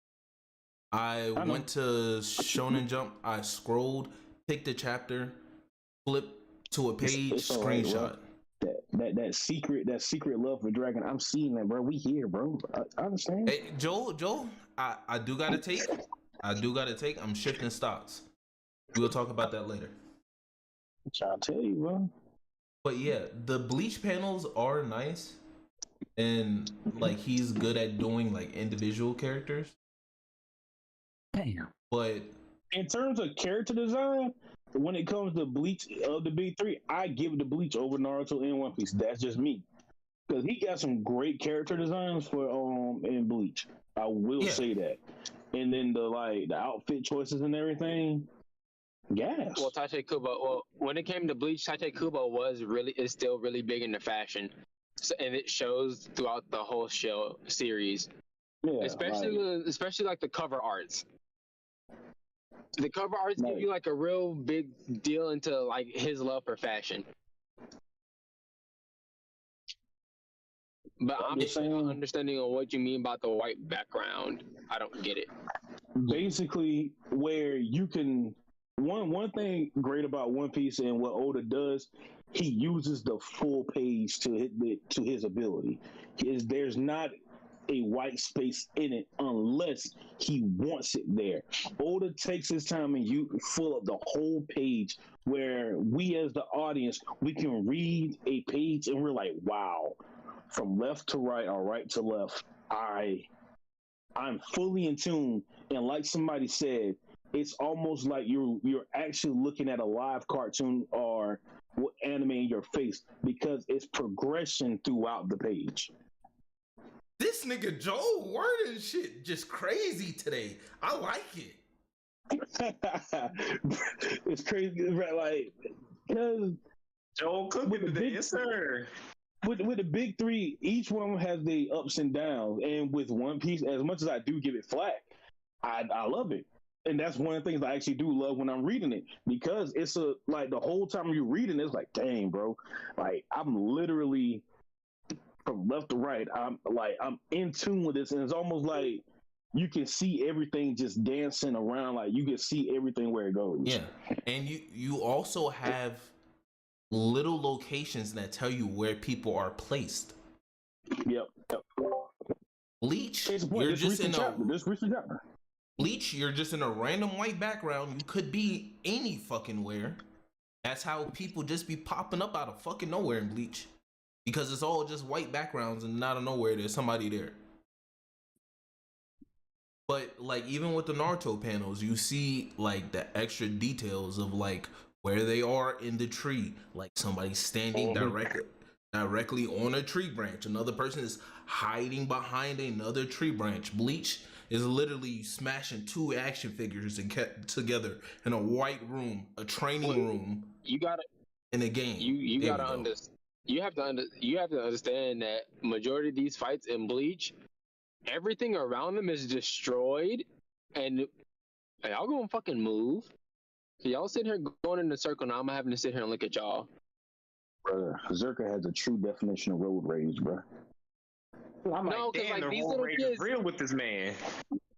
No, because the little kids they see me sitting here looking at them while they go in a circle in the middle of the road, and they're just doing it. Like they don't even care that I'm right looking at them doing it. Like there's a car right there looking at y'all doing this shit. Get y'all nappy head ass out on fucking road. Legitimately, like yo, if you see a car, just move. Y'all on bikes.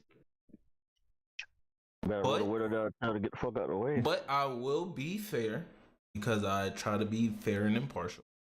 Now, I will agree with Zerker. Hold on, I'm gonna say something. I will agree with you that art percentage, I guess, for Bleach is high because Bleach doesn't have that many.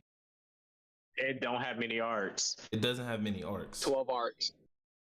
12 arcs. I wouldn't even say it's 12 arcs because I say 4. It's really 4, but Bleach is broken down into smaller arcs in those little arcs. Which because you got the Rukia Rescue arc, the Hueco Mundo arc, Aizen arc, Blood War. No, that's literally it. No, it is broken up into more. Oh, I forgot about Wolverine. My bad. 5. But even though it's broken up into more, do I need to post a picture of? Well, you can in Reverie, because the Rukia Retrieval is also broken up into like 2 different parts for that alone. Yeah, because it doesn't even start off as Rukia Retrieval. It starts off invading the Soul Society. Then I forgot about that one too. Okay. And then you also have the invading of Hueco Mundo, where you had to go through all the numbered niggas. I ain't gonna cap. I got you. Don't worry about it. It's coming to Reverie in a couple of seconds. Like I said, the designs of the characters are OP. Me personally, out of the all big 3, if I had to pick which one I would rather wear, I would rather wear the captain's uniform. Bleach, just gas, bro. This is how Bleach. This is how the Bleach arcs are broken into. 12 arcs. Yeah. And and for anyone wondering, the 3.1, the numbers with the 0.1s are filler. Agent of the Shinigami arc is ass. That's literally the beginning of the story. Yeah. Like, damn. Yeah. I will say Bleach didn't pick up until Rukia got taken. Yeah. No cap. You're right. I'll give you that. Rukia got snatched, then the sneak entry, which was okay because they were just entering inside the Soul Society, and I'm just gonna say it's okay and not good or great because even though there's no filler in here, there's a lot in the Soul Society art that feels like filler. Them just running around doing shit. The actual rescue arc is hard. The Bound arc is ass, but it's a filler. Bound Assault on Soul Society arc is ass, but it's filler. The Rancor Arrival arc is hard because that's when you see Ukiyoda for the first time, and that's when Orihime leaves. But then you get to Wako Mundo's sneak entry. Ass. Because the whole time Ichigo is just holding back. And then we seen useless niggas do shit like fucking Chad, which amounted to nothing.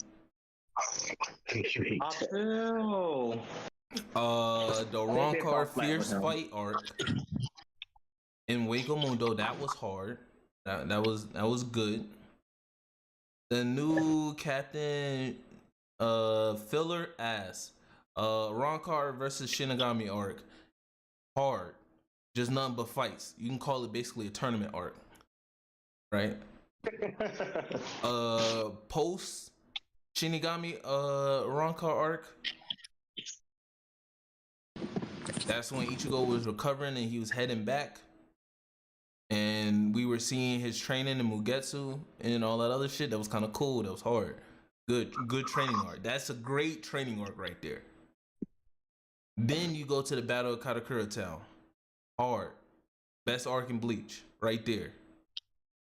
Then Zanpakuto Unknown Tales. Ass. Filler. Hold on. That's the Rebellion one. Zanpakuto Rebellion. That's in the heat, bro. Oh, that's in Bleach. That's actually the most gas. Oh, that's a Rebellion. Yeah. Okay. Yeah, that's Rebellion one. Chill out. Okay, you keep that one. You keep that one. That Rebellion is gas.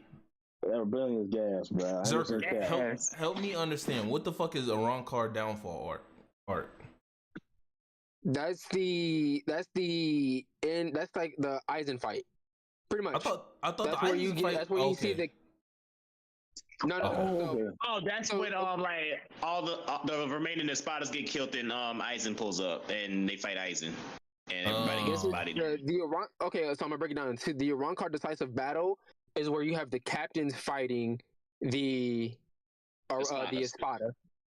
And then the downfall arc is where Aizen pulls up and starts killing all the useless Espada. And then he goes on his shit. Okay. And then you know what? Gotei 13 invading army arc? Was that Balance? No. That was another filler arc that was bad. Even I don't even like that filler. Okay. The next substitute Shinigami arc, ass. You get a perspective shift and Ichigo now having to go back to living his day-to-day life and still wants to do what he was doing for like majority of the whole show. And he hops on the first chance that he gets, and that's where you get the backstory of the substitute Soul Reaper and why he's so pissed. Still ass. Because that's the Fullbring arc. And then 1,000 Year Blood War comes back around for a peak.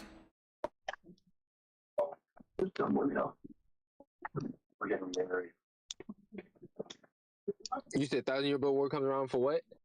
For a nice little peak for Bleach. For Bleach. Yeah. Blood War gas. I won't say it's gas. It's like you know how when embers are dying out and they giving out their strongest flames that they can. I gotta move to another location because y'all are cutting. Oh no, Real bad. I was far away.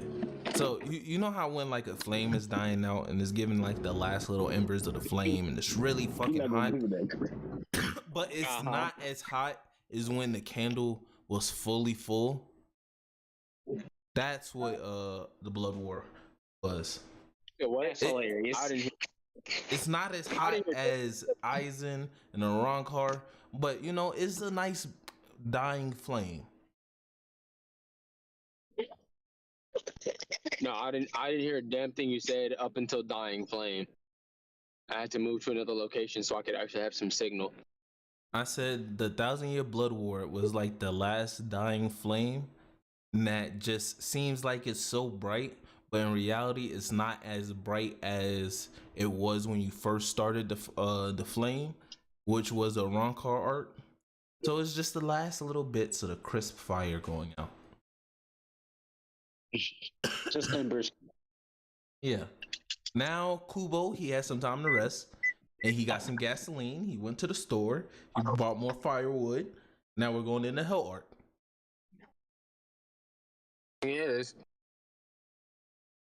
Funny thing is, everything leading up to the 1,000-year Blood War. Hell, I even say 1,000-year Blood War arc is gas.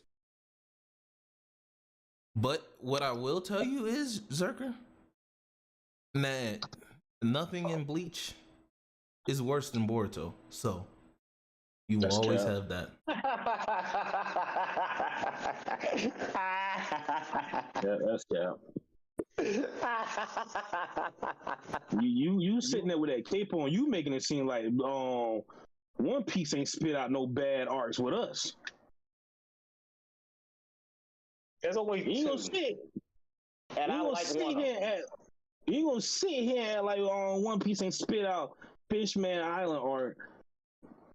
You gonna sit here like we ain't get Punk Hazard. I'm still trying to figure out why Fishman Island is bad. What is I'd wrong still with rather Fishman watch Island? the Fishman Island arc before watching the worst arc in Bleach.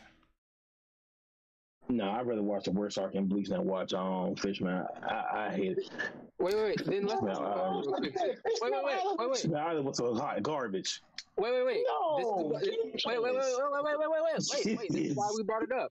Ruff, pull up all of One Piece arcs real quick. I got you. Fair and Fishman impartial Island was some judgment. hot. Hey, but y'all wanna hear something Woody got to say, but nobody gonna like it. What? I don't believe there's a bad arc in One Piece. Yes, sir. And even the bad arcs turned out to be good. Honestly, Literally, yeah. I love I'm every saying, arc in One Piece. Shout out to Woody. Yes, Listen. sir. I'm not alone in this. Listen. Let me explain why though, and Joel gonna understand why.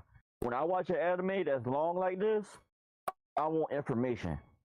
That's really all I really care about is what's going on. Joel hates. What's going on? Nigga, I went back. I rewatched One Piece. I'm still rewatching One Piece. And My bad. My headphone cut out. What I said? I was going after you. I was saying I'm rewatching One Piece, and like last time I told y'all I was back with Orange Town, but now on like going into Alabasta, and I just finished Logtown. One Piece is like, even early One Piece is great, and even seeing people reactions to seeing like Alvida come back. Come on now. Talk to him, bro. Talk to him. But this is my one problem though. If I were to rewatch, I love every art now, but if I were to ever rewatch One Piece, I'll skip some arcs.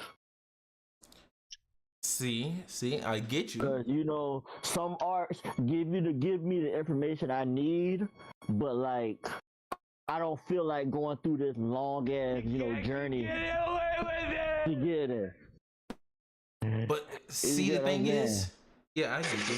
My thing is, because I know what Joel's gonna say. Oh, these arcs are super bad. These arcs are as bad, right? And yeah, maybe in the anime, but the manga, most of the shit that you don't like goes by pretty fucking fast. But yeah, I'm glad you mentioned the manga. I'm glad you brought that in my head. But I will read it in the manga because some things are kind of differently in the manga. Hey, I'm a manga purist. That's why when I was talking about Bleach, I focused on the manga, not really the anime itself, because I know Bleach got hold in the anime department and kind of in the manga department, but we got hold in. I'll be honest with you, we got hold in both because they was rushing the fuck out of Kubo. Yeah, but he had time to come back and fix things with his light novels and shit, and he gave you better clarification. No. Here's the thing, though.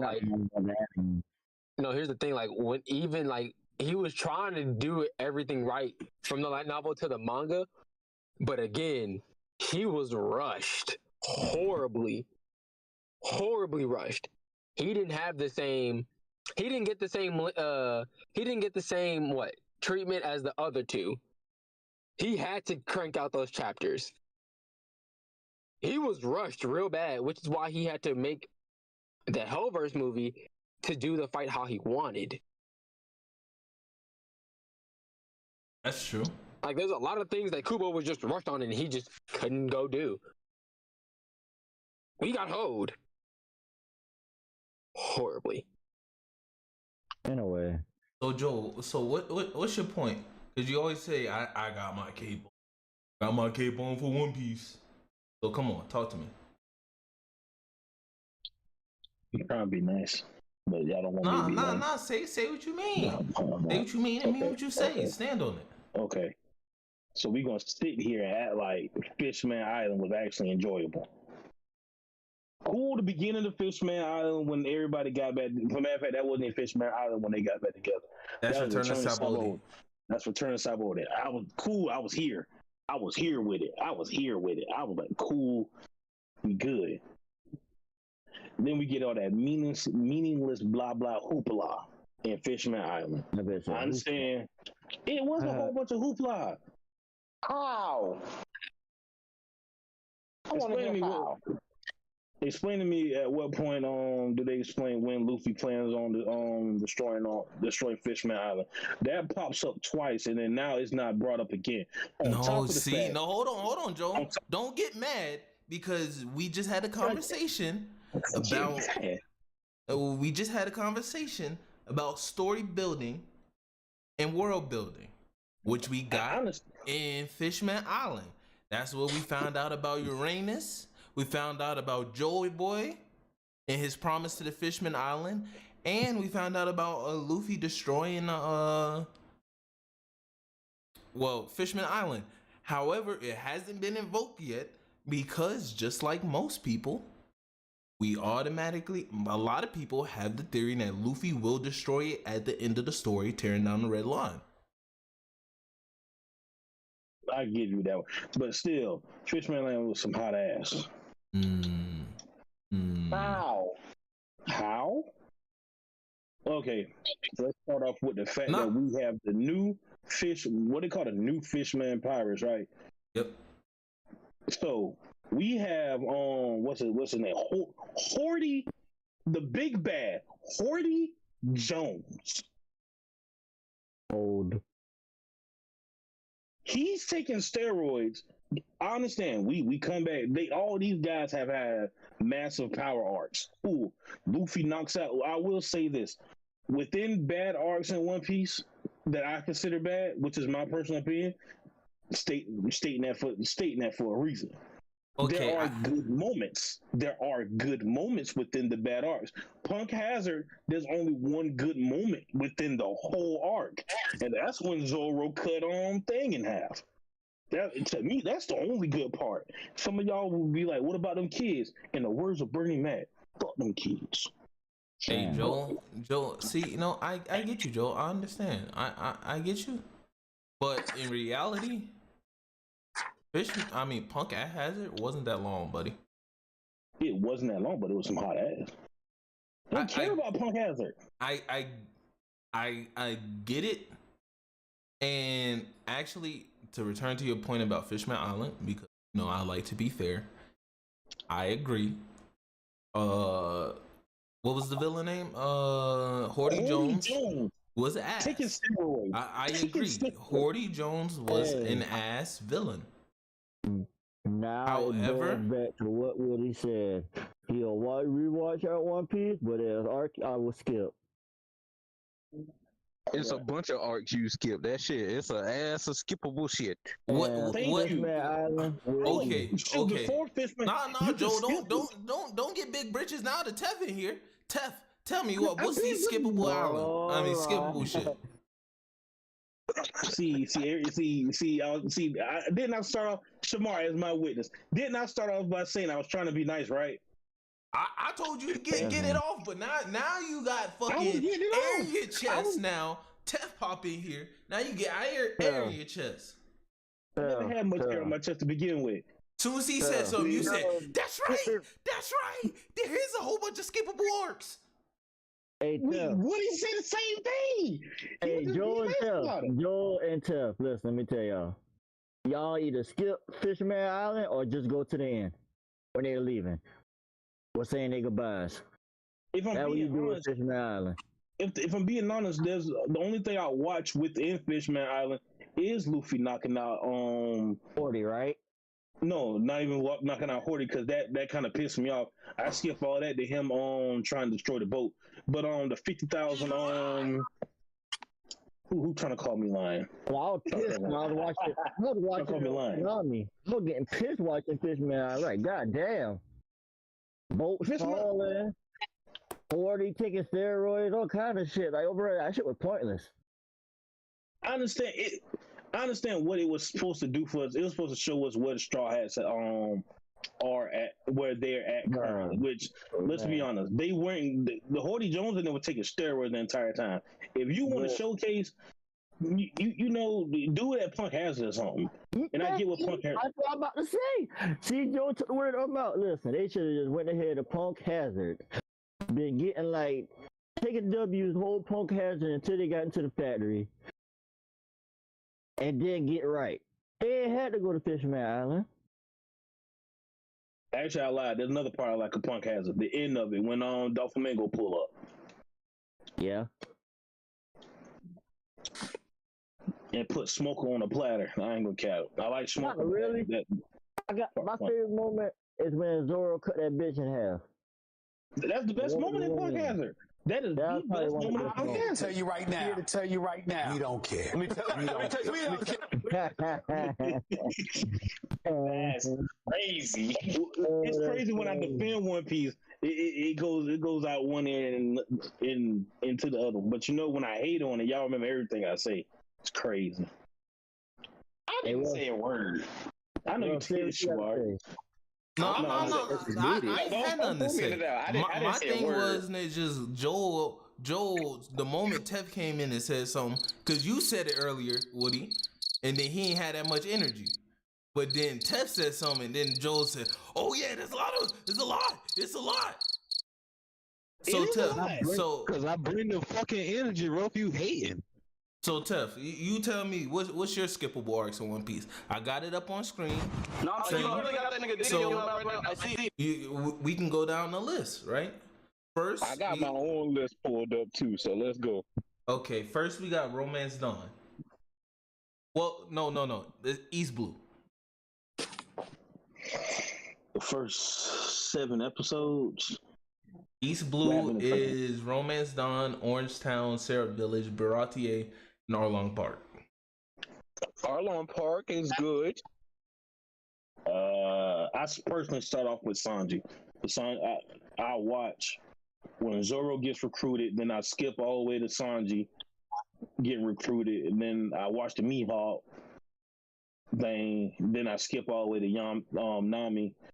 Then the only part I look at in Nami's arc is the march to Arlong Park, the 7 fights they include there, and that's pretty much it. So Arlong Park is the only good set of those. I'm trying to remember. Logtown is pretty good too. Logtown is good. I don't see how y'all don't like Baratier. You talking about what, Sanji?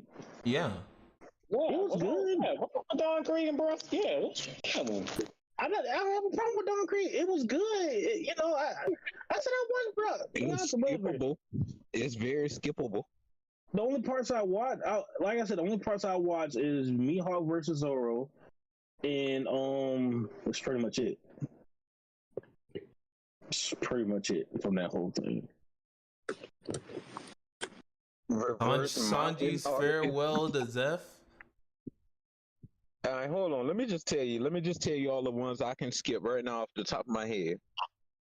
And don't interrupt me, niggas. Let me speak. Reverse Mountain can go. Whiskey Peak could go. Little Garden could go.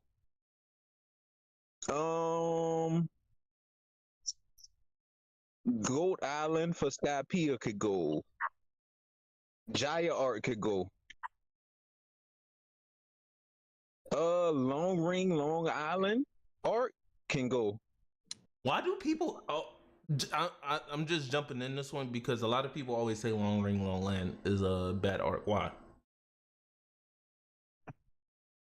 Oh, that's what it's in the game. Oh, you talking about that's when Luffy fought? Bro, That's Foxy. Skipped it. You skipped the Foxy shit? Yes, I always skip Foxy. Why do people hate Foxy so much? Why? I don't understand the gripe with this man. No, I'm just asking because it's like a consensus for like a lot of people in One Piece. They really, really hate Long Ring, Long Land. So that's the only reason why I'm asking. Because I never personally understood it. It just seemed like it was just a fun game that they. I get it, but it just wasn't that appealing to me, to be honest with you. Like Foxy wasn't really even that cool, for being honest. We got Afro Luffy, iconic. Listen. Y'all get it. I get it.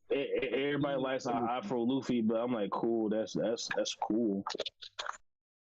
You know? That man woke up the power of his ancestors, man. Come on, bro. Stop playing with him. I wasn't feeling it, bro. That's just me. I wasn't feeling it. Okay, Tef, sorry I interrupted. You can keep going. That was my only thing. Okay. In Water 7, I only really like Water 7 and Enies Lobby. That's the whole. Thriller Bark can get skipped altogether.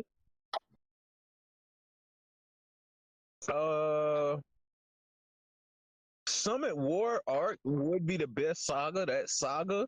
But even in that saga, do you really have to watch Impel Down? I'm not skipping Impel Down though. There's certain parts of Impel Down I actually do like. Yeah, we want to see what Blackbeard.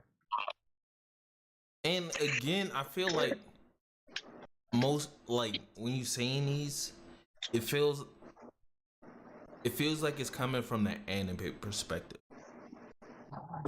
Because That's what I'm hearing. reading back through these, it's not as bad as you think. If you rewatch, I completely understand. 100%. Skip. Whatever. One Piece that shit the fuck up.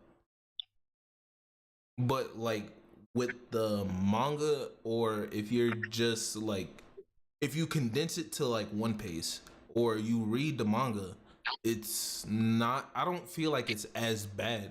Like I don't think it's like what it seems to be. Favoritism and bias. Yeah, that's what I was about to say. It's just my bias. I can acknowledge when my bias exists.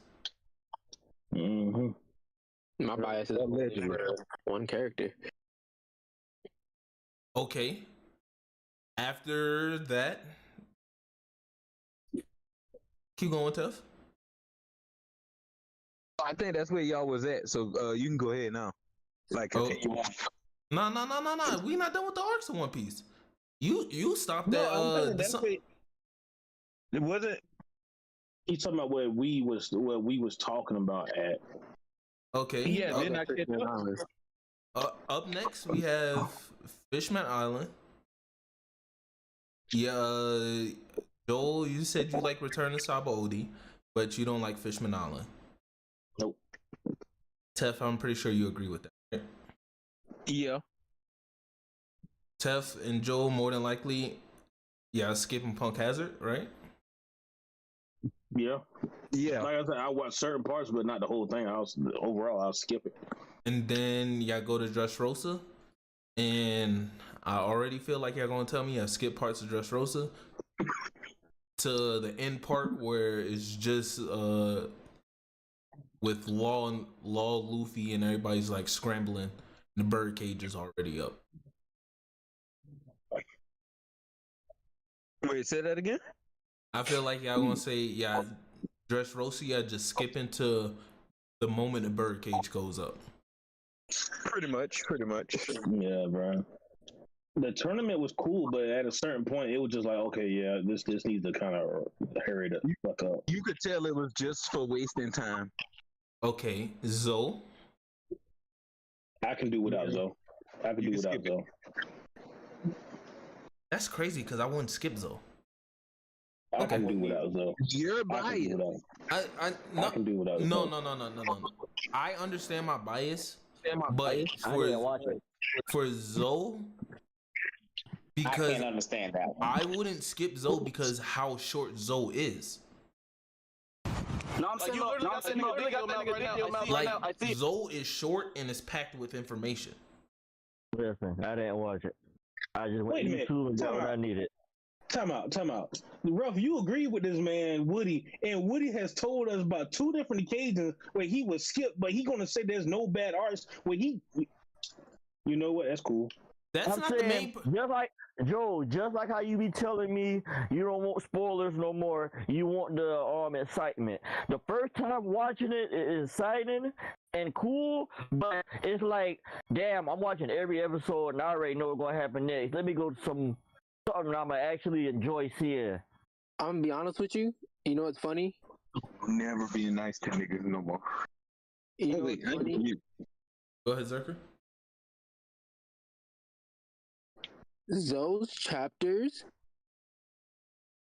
is 1 chapter shorter than the Fullbring arc.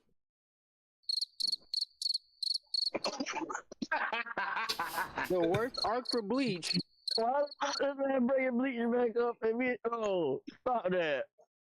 Hey, Zerker, bro. Bleach is good and it's awesome, bro. Let it go. Cope. I just felt like you were gonna bring up One Piece. That's why I had the crickets ready. I knew you was about to say something. Bro, I thought it was Ruff that did the crickets. I was like, that timing was like me on the timing. Like I had a button press ready. I felt it in my soul. He about to do a Bleach comparison. You damn right I am. I felt it. I don't know how, but I did, bro. You was funny as hell for that. And then Whole Cake Island. I'm honestly skipping most of it. I'm skipping most of the Kabang. They teaming up with him. I'm starting now. And Wano. Skipping all that. Oh, Joe, let me ask you a question. Yes. You gonna watch the Sanji family part? Or you count that as a Whole Cake Island? Altogether. I'll probably start with watching Sanji's family and just watch the parts I like within the Sanji's family. But outside of that, nah. Yeah, okay. Bad. Same boat. Nah, I ain't about to sit there and watch the whole thing of Whole Cake Island because honestly, I didn't like the fight between Cracker and Luffy. Okay, I can't agree with you with that one. I like that fight. I didn't care too much for I it. just felt like it was too long, but I liked it.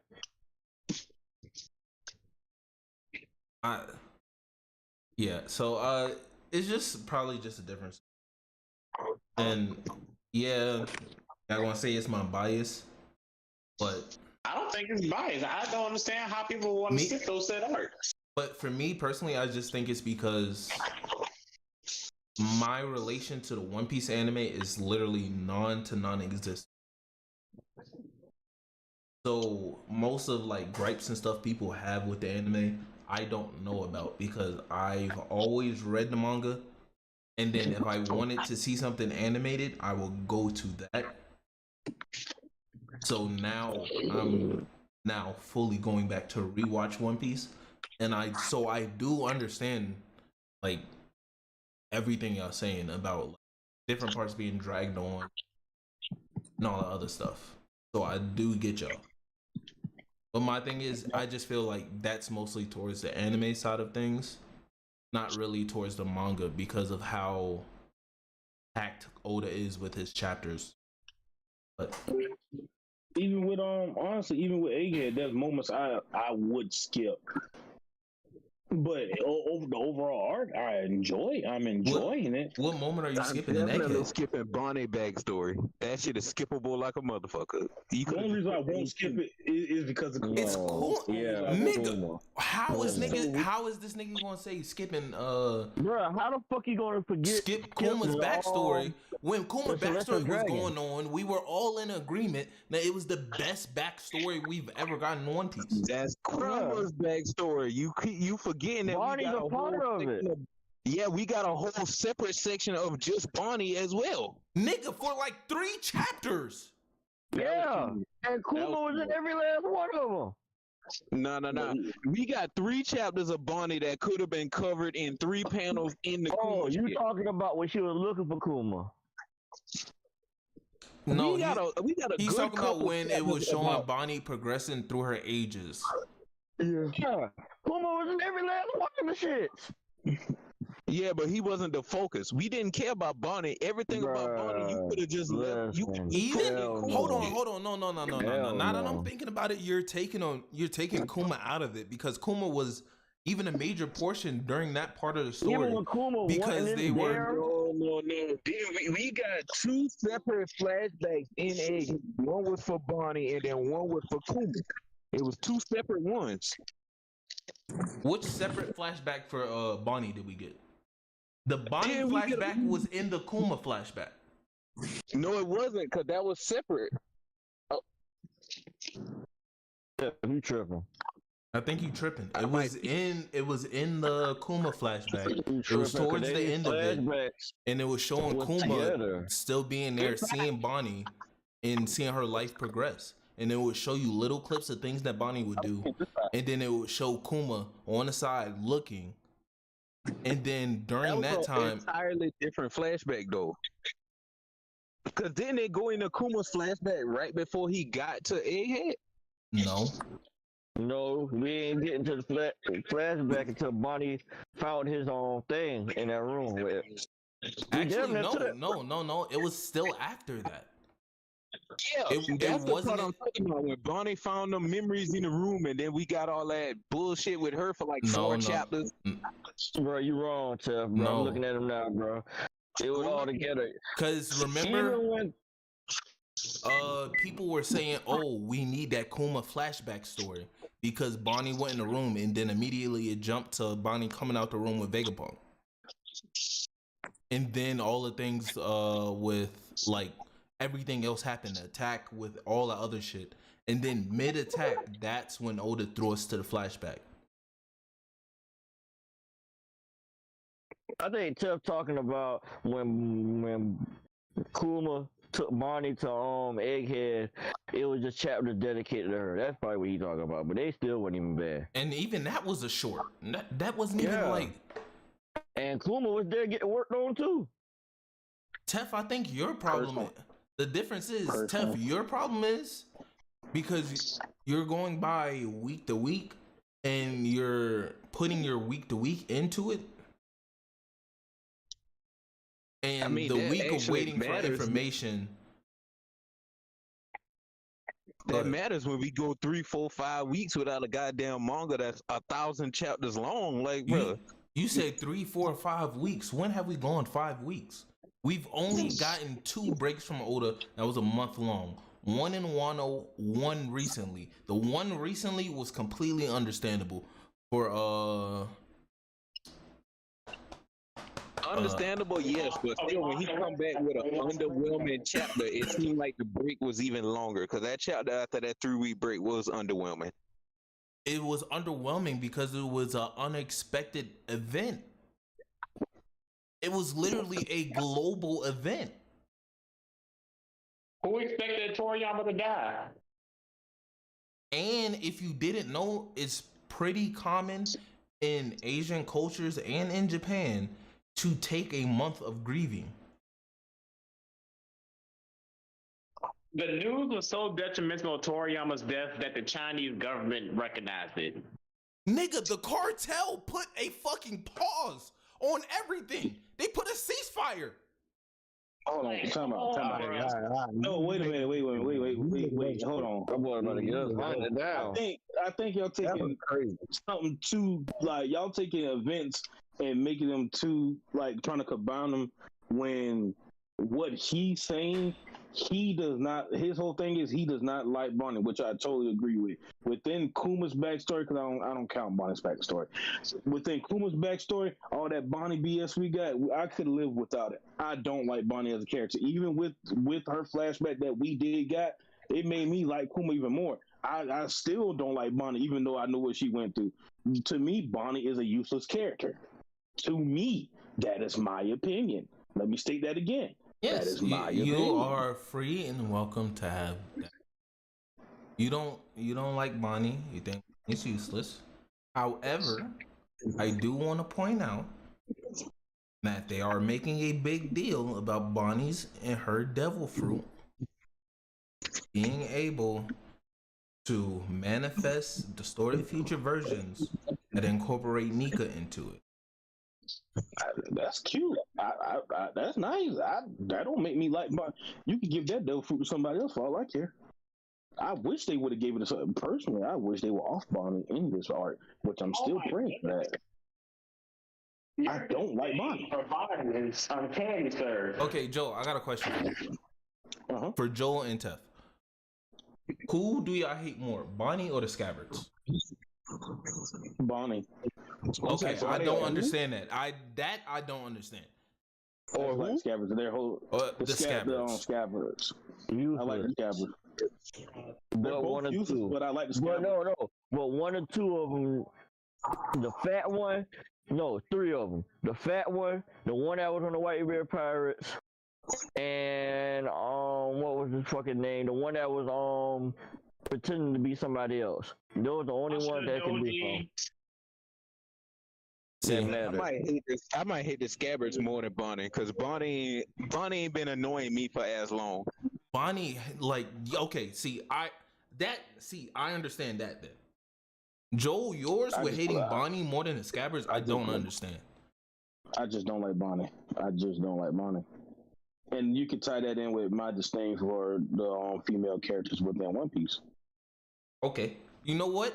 You got it. I can't even argue with you on that. Do y'all want to go into chapters? Yeah. What topics have I missed? Do I need to throw my opinion in? You missed. Hold on.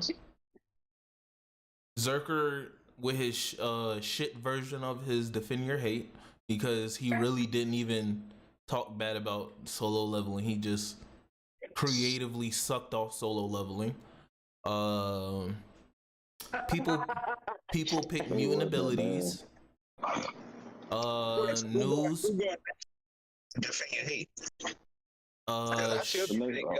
Shamar is next, and he has to praise Superman. Y'all let him off easy. I did. It was Zerker. You let him off easy. Solo leveling is planned for 6 seasons. Sonic 3, they got Keanu. Ain't no way they got 6 seasons worth of content, bro. There's no way. It is 6 seasons. I read the article. They said no. 6. Think about it. It is 6 seasons. Because think about what we covered in season 1. We barely covered anything. Definitely didn't. Remember, by the end of season 1, he got Egress. He just got Egress. There's so much more. Tusk. 20 chapters. You still got Tusk, the brother, the island, the full island. All right, bro. Come on, man. Let's be real. The island is gonna be like 2 episodes. No. Well, no. You talking about the ants or the elves? Yeah, the ant island. If it's more than 3 episodes, they really dragging. They've been talking about the ants all first season. They might do the ant. The way they looking at it, bro, the ant might go for a full season, maybe 5 or 6 full season episodes. 2. Full season 2. I'm seeing all ants, baby. All ants. There's no way. There's no way. The second half of the season, we might get like Tusk. Caesar into the Tusk. No. The ants gonna be the end of season 2, but there's no way that It's gonna be more than 3 episodes, bro. I'm telling you. Yeah. Because how long did it wait, how long was the Saitama and Boros fight? I mean, one like, episode. No, I know the fight was 1 episode, but how long was Boros in One Punch Man? It was like the last 3 or 4 episodes, right? 2. It was less 2? Yep, just the last 2. Even when the people invaded, it started in this second to last episode? They didn't show him in the episode where they invaded. Nah, I'm saying the whole thing with him invading, all of that. That was like the last 4 episodes, right? No, it was 3. But no. It was 2 episodes. Really? It was only 2. And then the last episode of the season was like a wrap up.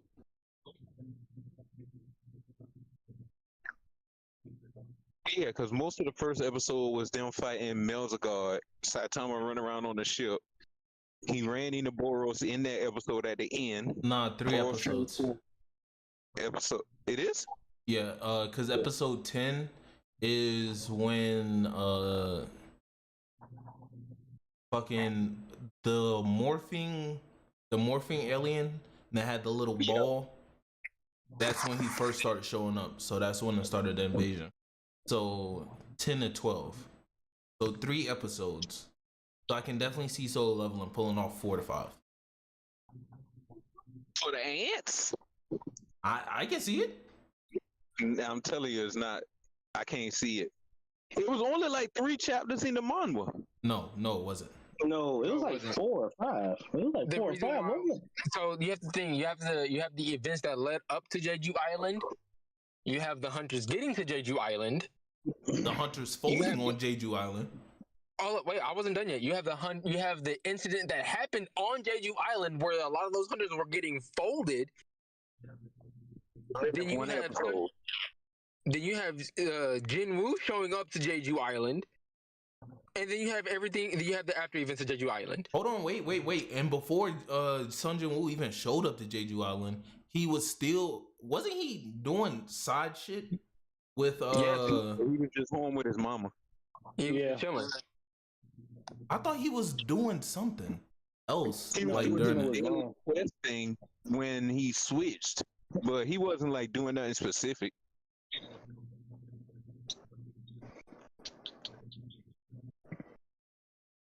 Because I swear he took on something during that time. No, he had just finished the dungeon and got the elixir of life, so he was just like, wait. Oh, yeah, see? That dungeon. He still has to go through that dungeon, too. Yeah, remember the ice elves, too. So he has to do that, too. Besides that, Keanu Reeves has been casted to play Shadow in Sonic 3. He had dipped out. He had dipped back out. The hell? Either probably changing devices or something like that. Okay, I'm going. How about I say, let's just start chapters. All right. Which I want to start with? Start My Hero. You know. All right, My Hero chapter 21.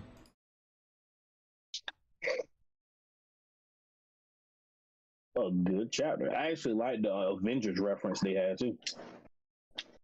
Oh, on your left. Everybody pop out the portal. I like that. I like that, and all the portals just started popping up. I'm like, okay, we got a little. And then you got them saying, "We are here" and everything. We are here. Deku's on his last embers, which I don't think that's gonna last too long, because I feel like he'll get the quirk back in general. My boy Shoto, number 3, in class 1A, pulled back up with his dad. Don't know that, huh? Yeah, he's number 3. He's number 3. For some reason, knockoff Spider-Man is holding his own. Listen, For a bro, lot you of the like- chapter. Hey. All Getting this that is work, telling me getting work is Peter Parker is folding off on one. Damn. Damn. Hey, that's your opinion. It's bad I can't unsee that. Because this nigga with the tape was putting in work this chapter. Hey, man, you can't hate on that man greatness. I ain't hating on his greatness. I just gotta support my boy Peter. And seeing President Mike. Oh no. President Mike was there. Yeah. Yeah, President Mike pulled up in the air. I think it's pretty. They said everyone who's able to move because they said Recovery Girl, if I'm mistaken, couldn't get to everybody, or if she did get to everybody, she couldn't heal them up all the way. The ones that could be healed. And since I'm throwing shade on everything else, I just want to panel.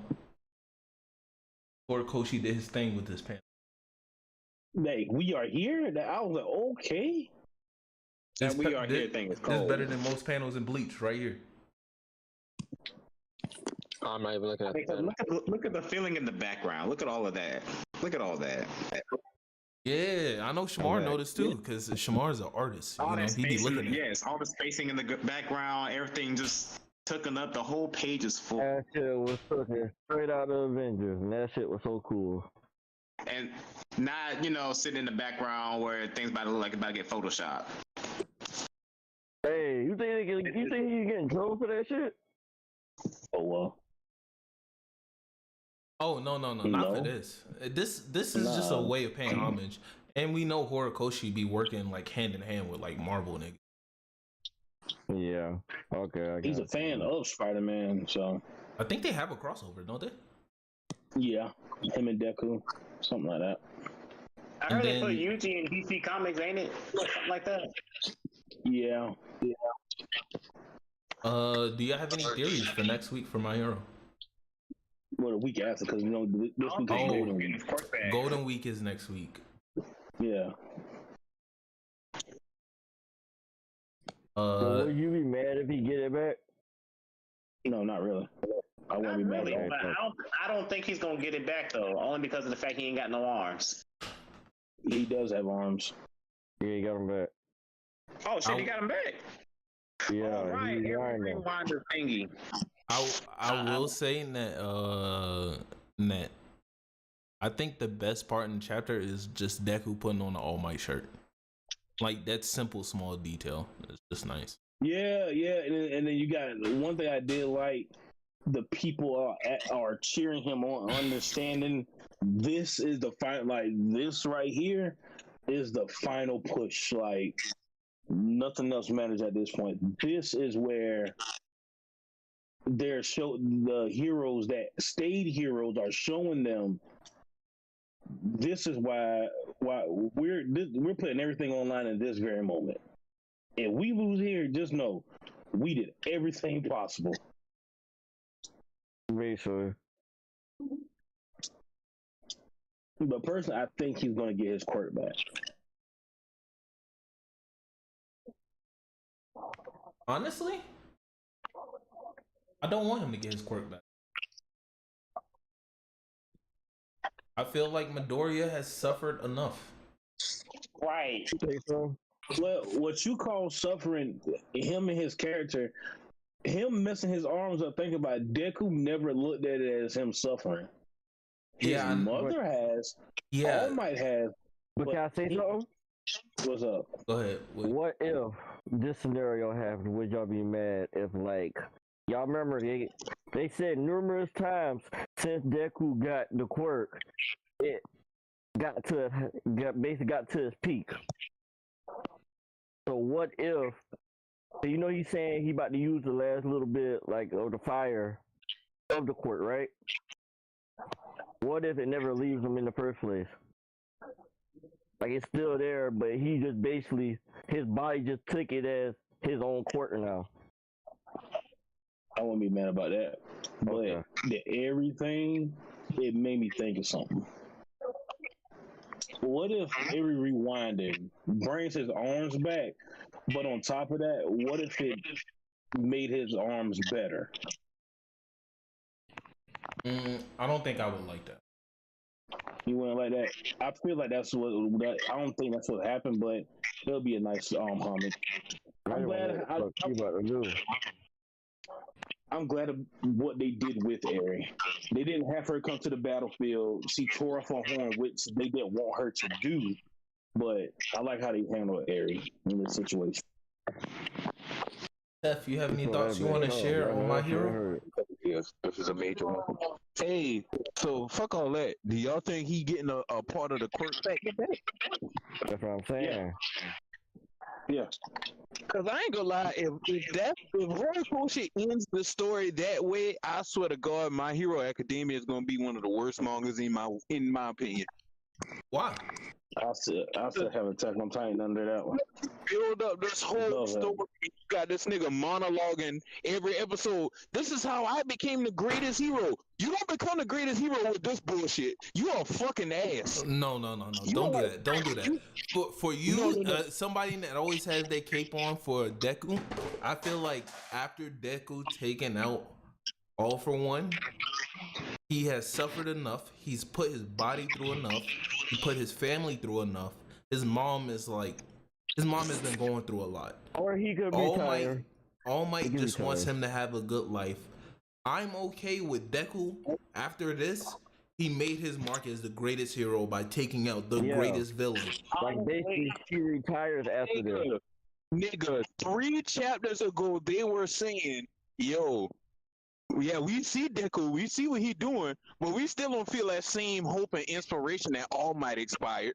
And that's what will happen. There's no way with how the story's been written so far and what Horikoshi's done lately, that if he end the story with Deku quirkless, bro, it don't make no fucking sense. But no, hear me out, right? But that would prove even more the point with it setting up a different system. With Deku's actions being the main catalyst for everything, with him beating All For One or whatever, that would be a catalyst for new heroes to rise up, and would also inspire new heroes just off the fact that even if he goes without his quirk afterwards, it sets the standard that and now that everybody knows about his quirk and stuff, it sets the standard that you didn't need powers to have that heart of a hero. And I feel like that's the main story of My Hero. So if Deku reverts back, well, not really reverts back, but he loses all his powers from doing everything that he did, I feel like it's deserved. And it's a nice way to tie up the story. But go ahead, Joe. Hear me out. I get all that mumbo jumbo bullshit. Nah, he needs to end with a quirk. I'm sorry. I get what you're saying. Nah, he needs to end with a quirk.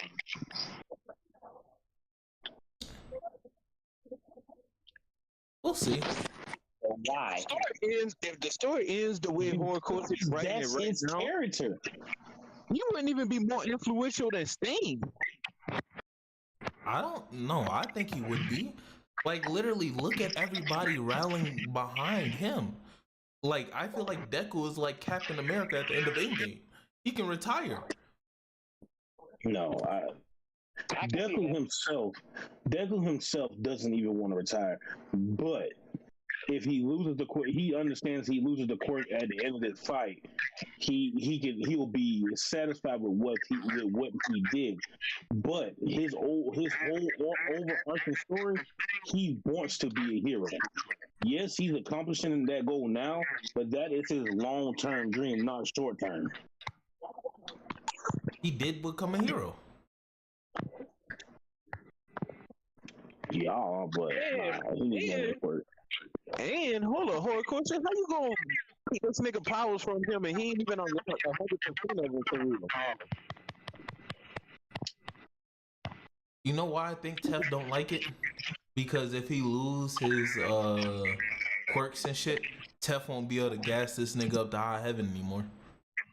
I mean, Pete Deku is still a lot of characters, so it would the only thing on my argument with King is I wouldn't say in the series, I'd say Pete Deku, but I mean, if this nigga end the story with no quirk, I'm not gonna be talking about Deku at all. Fuck him and fuck the story. Okay, so let's take that same example, right? And since we were talking about it earlier and you weren't here, so take that example and apply it to Bleach. So if Bleach ended after Ichigo lost his abilities and stopped Aizen, you wouldn't like that? No. That actually made sense. So why does that make sense and not this one? Because of how they've been building Deku up and what he's supposed to represent in the future. Nigga, if you a hero for less than 5 years, bro, you not that inspirational. Niggas gonna forget about you regardless. I can say the same. I can say the same thing for Ichigo, but the impact that they had during their time is bigger than most other impacts of anybody else in the world itself.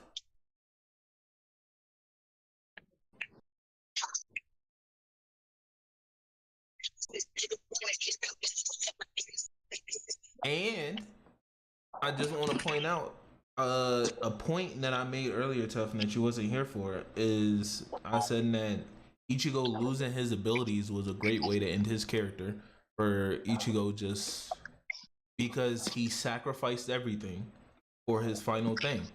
And him getting his powers back kind of like took away from that sacrifice. Yeah, that's what like led more to me not watching it after that point.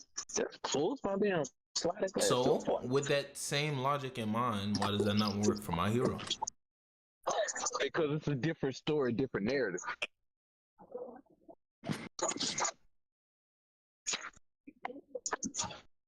But this is a shonen anime, and people borrow from each other all the time, so this shouldn't be an issue. Hey. We go through all this shit for Deku to end up quirkless. That would make him not trying to kill Shigaraki all the more fucking frustrating. No, I would feel like that would be the sacrifice of him. Him sacrificing his quirk was what led to Shigaraki being able to be alive afterwards. We don't even know if Shigaraki gonna be alive. That's the next part too. So you giving up all this shit and sacrificing everything to save Shigaraki, and he's fucking gone. We know how Deku is. On top of that, him saving Shigaraki is what got him in this situation anyway. We're trying to save Shigaraki. Exactly. And then he'll go down as the hero that always tried to save everyone. Nah, fuck that. I get what you're saying, but nah, he was there with a quirk. And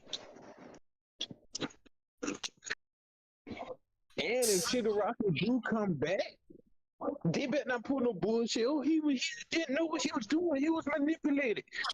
Still, nigga need to pay for his fucking crimes. Especially if you lose your quirk behind this nigga. I expect Shigaraki to be executed if Deku loses his quirk. If All For One wasn't executed, Shigaraki damn sure ain't gonna be executed. So final thoughts on My Hero. Deku's gonna get his quirk back. No, but listen to how bad all that shit sounds. If Deku did all of this shit to try to save Shigaraki, all for Shigaraki to be gone and him lose his quirk, bro. Why the fuck did we follow this story so long? To see what a real hero is.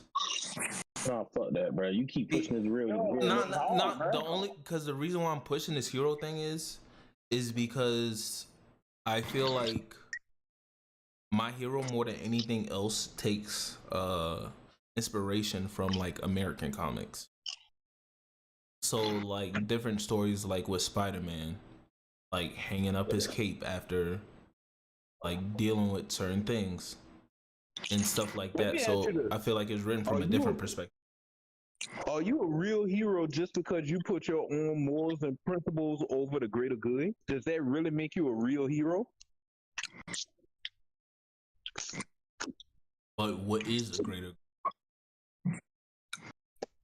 Hey, I think saving multiple lives is always considered a greater good than saving one life. So, Okay, with that same logic, then apply that to Naruto then, because Naruto said, "I can't become a good Hokage if I can't even save my friends." that was one specific person, but we also have seen Naruto not hesitate to kill somebody who needed to die. Okay. But faced with Obito, what did he do? He converted him. First with Obito. Did Obito need to die? Yes or no? He didn't need to die because Naruto converted him, just like Nagato. He didn't need to die because Naruto converted him. Even before Naruto converted Obito, did he deserve to die? Yes or no? Yes. Why? You know, all the atrocity he done committed, all the people he done killed.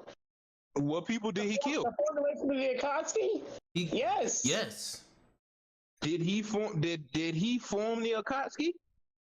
No. Yes. Just because he was manipulated. Basically, the bad part of the Akatsuki was formed by Obito. No, it wasn't. It was formed by Nagato after Yahiko died. Nigga, the Akatsuki were already around before Nagato died. I mean, before Yahiko died. Yahiko died. Before Yahiko. And once he died, but Madara's the reason dude even went there. Yeah. Hold on, but the Madara thing. Well, even Toby. After Buddy died, the Akatsuki didn't change until Obito came and started influencing it. No. It changed because Nagato grew cold-hearted after Yahiko died. That was why it changed. It wasn't because Obito took over. They were been taking orders from Obito. I didn't say he took over, but it changed the direction of it because he corrupted Nagato after Yahiko's death.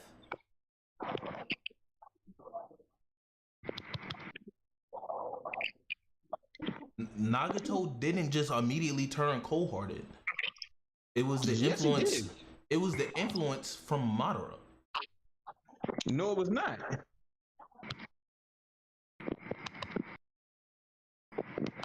Konan even said it. The minute Yahiko died, Nagato changed. Yes, he changed. And I quote, however, all that changed when Nagato witnessed his friend Nagato die. His views on war changed and was submerged in hatred and sought vengeance. He even went to the exact of destroying an entire village. That moment where Yahiko died, that's when the Akatsuki changed. Because before then, they didn't branded themselves as someone who actively opposed other villages. The moment Yahiko died, that is when the Akatsuki changed. Yes, you can say Obito influence was there, but Nagato was the sole reason why the Akatsuki changed.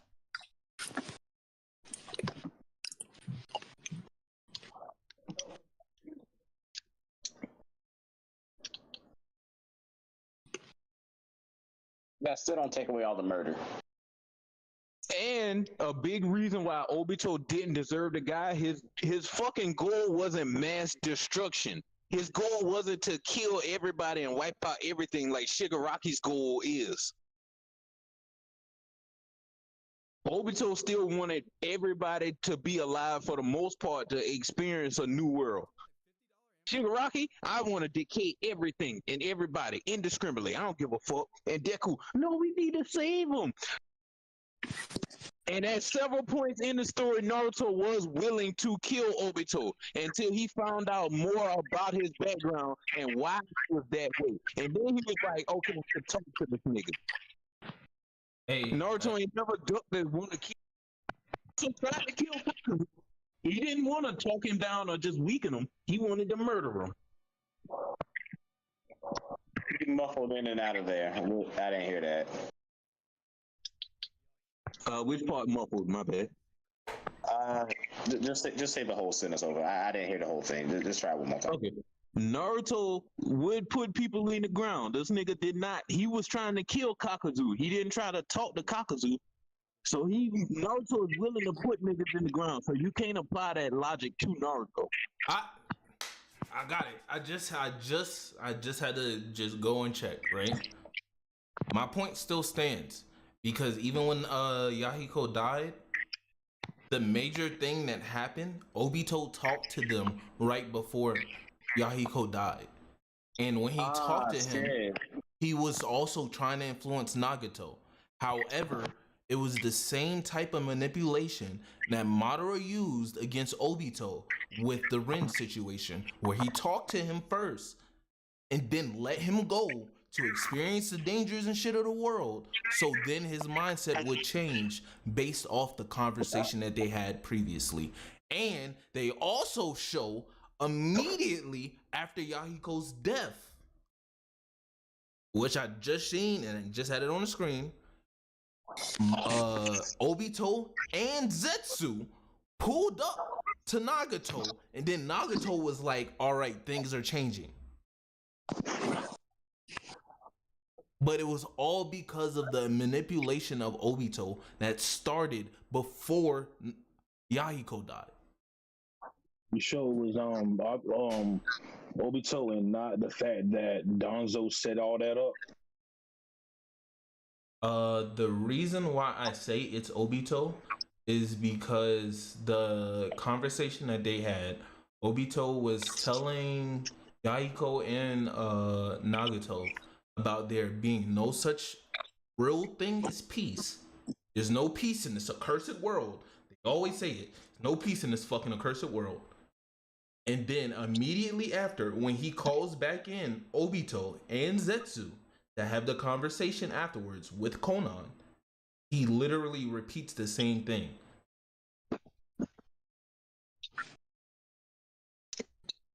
That there's no peace in this accursed world.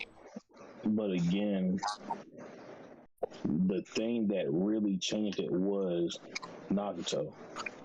I get what you are saying, because if what you were saying was true, then at that exact moment, they would have switched up. No, but no. Naruto, Why would that make sense? Why would he switch up at that moment? His whole plan was for this. Madara was also a part of the situation with Danzo and fucking Hanzo. All he did was he killed the other Akatsuki members so they could get there to help. He was manipulating the nigga. Again, things didn't change until Nagato became cold-hearted. How did he become cold-hearted, Joe? Because Yahiko killed himself, technically. That was, but you can't say that's the only reason. It's a two-parter to why he ended up the way he did. Because if you're saying that, then the same way you said he should have switched immediately, Obito should have switched immediately when he first talked to Madara. And Madara was like, oh, there's no peace in this accursed world. All your loved ones around you are going to die repeatedly. On top of that, Obito really didn't understand what the man was talking about at that time. You thought he was an old man just rambling. That's the same thing that Nagato and Yahiko thought.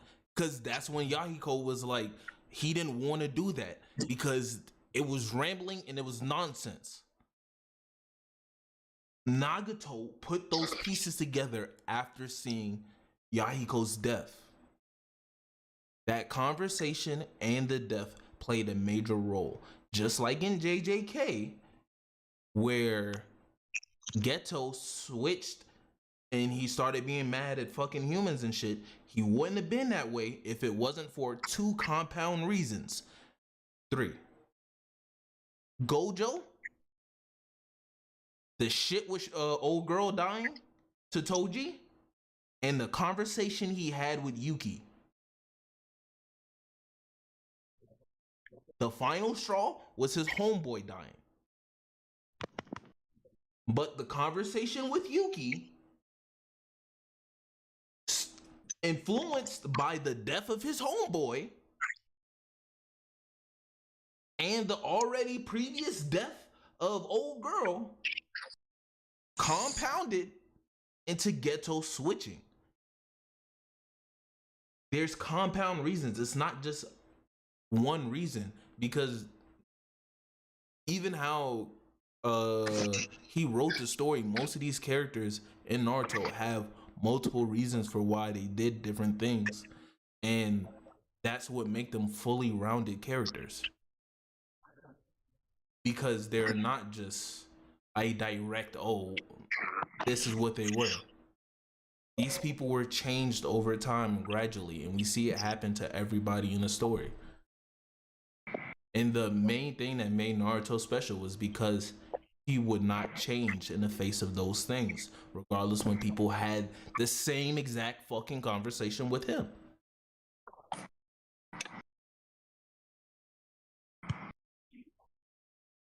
My point still stands, even though you said all that. My point still stands. I'm not changing my ground on this one. When a black person say my point still stands, or at the end of the day, you know he ain't listening to shit he's using. I did. I heard everything you said, but at the end of the day, I'm still down on my hill. What you mean? How many times have I've literally heard you, and I've really said I hear you, and I agree with you, but I'm down on my hill. It's okay. It's okay, Joe. It's okay. It's okay. It's all good. Because, you know, niggas said they was gonna cook me today, so I had to make sure my arguments today for all of my points is fully covered. Who said? There's only one that said this. And then I went on to say, I agree with his point about the entirety of Bleach not being trash, as most people will base it. Did I not? Nah. All I'm saying is, niggas said they was gonna cook me, so I'm just making sure I had prepared. Which nigga? Arguments. Which nigga was saying this? All I'm saying is say the nigga. I want him to say it. Because Zerker, big Zerker said it. However, I'm glad you clarified. Zerker also had the backups. Now we're in the back, just doing what they do, hyping this nigga up, and then now all of a sudden people innocent. But when he had his number one, direct me, nigga. Direct who you talking to, nigga. Say it with your chest. You was there, nigga. Yeah, I'm glad you said my name. I'm close, but I'm here though. So I came on the pod and I said in the group text, I said F and Zerker kind of changed my mind on this. And then last night talking to him, what did I say when we got on thing? I said, hey, you know why? Because you ain't had a real nigga in your ear. That's why. You ain't had a nigga. You ain't had a real nigga like me. The funny part is, I still agree with Zerker that not all Bleach is trash, and because like we just agreed on, most of the trash parts is the filler. But no one said all of Bleach was trash. Most people have said that. I did. I definitely did. I was everything everything after Eisen is pretty garbage. My point still remains: Bleach is still the bottom of the big three, so it don't matter. J. Cole is gonna be J. Cole. His spot is cemented, but he's not moving up. And that's debatable as well, because if Kendrick don't respond to Drake, or if it's weak, that's a good argument to put him at the bottom. Bottom of the barrel.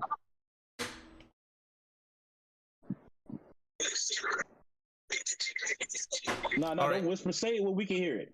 Nigga, I was hitting the ball. Calm down. Oh my bad. I'm about to say. I was about to say let's go into a better chapter because we got sidetracked so much. We supposed to be on My Hero.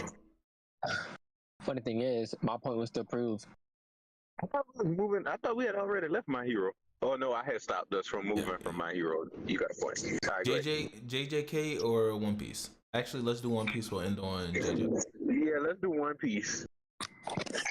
Because like Tef said, it was oh my god, message. The world will sink. Oh my god. Hold on. Can I make a statement first? Because I had to, you know, whenever. Go ahead, Dick Ride Oda. Go ahead. No. Whenever we switch, whenever we switch sides, or we have new stocks, usually we try to put them in the front of the chapter. We go ahead and say it. So I will be admitting that I feel like I was wrong before on my dragon takes. Whoa, In this, what the fuck? Yeah, see, caught you off guard, right? See? What the fuck? I still think Dragon is a shit leader. However, I feel like Dragon, I'm putting stocks in Dragon because I feel like Dragon is the character for Oda to show us again the power of devil fruits. Because Roger was the pinnacle for Haki, and Kaido made that statement, drove the whole fucking One Piece community fucking insane when it comes to Haki. So Dragon would be a great person to choose to highlight the devil fruit side of it. Over Luffy? Over Luffy? Luffy has incredible Haki. You don't think Dragon has incredible Haki too? Yeah, but just because I'm saying he'll rely more on his devil fruit, more so. That's my thing. Because yes, Kaido did use his devil fruit, but then even Kaido admitted at the end of the day it's Haki. But me personally, I just want another character that's on the opposite end of where Gold Roger was. So hey, that'll be Blackbeard. Three types of Haki. Blackbeard get 3 fruits. Yeah, but Blackbeard is a super special case. I want just one cold nigga that just stands out. Like Shanks is the poster man for Haki right now. We need a poster man for Devil Fruit. Fuck Blackbeard. Blackbeard is gonna be final villain. So before then, you know, you have Dragon. Just like Rayleigh was also the Haki guy. But that's where my stocks from Dragon going into. And y'all can give your thoughts on the chapter. I just wanted to put my stocks out. Dragon fans who had stocks in him when they were extra low would just like to say, fuck you for buying at a high. He's a whole ass nigga. Thank you. I'm glad somebody said it. Okay, but I want to say, I don't want to hear shit from the nigga that bought into Kizaru when it was late and then jump off Kizaru. Fuck Kizaru, bitch ass nigga. Because you invested out of nowhere and stocks went downhill. No, when I invested, it was a reasonable investment. No, it wasn't. No, it wasn't. Because your own arguments for the reason why he wasn't a good investment earlier when you was talking shit about him still stands today. So it wasn't a good investment. No, because his first actual showing against Gear 5 Luffy, where he's not actually trying to fight Luffy for real, he's just trying to kill Vegapunk, but he's still doing shit, still getting shit done, and then he one taps Luffy for real. Like, that was a good time to put some stock into him. And then 2 chapters later, this nigga folded up like a fucking crumbled piece of paper.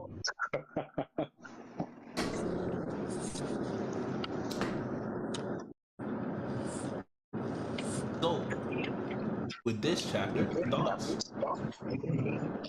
Very.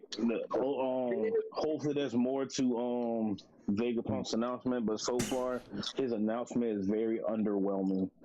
Yeah, I ain't gonna lie. They could have 3 weeks, bro. I would have 3 weeks for that. Yeah, that's why I say I hope there's more. I pray there's more. If there is more, cool. Hey, let me tell you something. The only way he can save that message if he mentioned what's the bit name? Umasa, some shit like that. That's the only way he can save it. Fuck that. Me and Shamar on the same page. I already feel it. I'm putting on my fucking cape. Okay, time out real quick. Before you go on this rant, y'all got 15, y'all got about one more time to hit us with this, we not paying attention, then we get into our rambling, then we actively are paying attention. Y'all said, you, quote unquote, you said, start off with how you feel about chapter. I said, I felt it was underwhelming, and I went into context that I felt that this was underwhelming, that his message at the end was underwhelming. The world is sinking. Okay, cool. There's more behind that.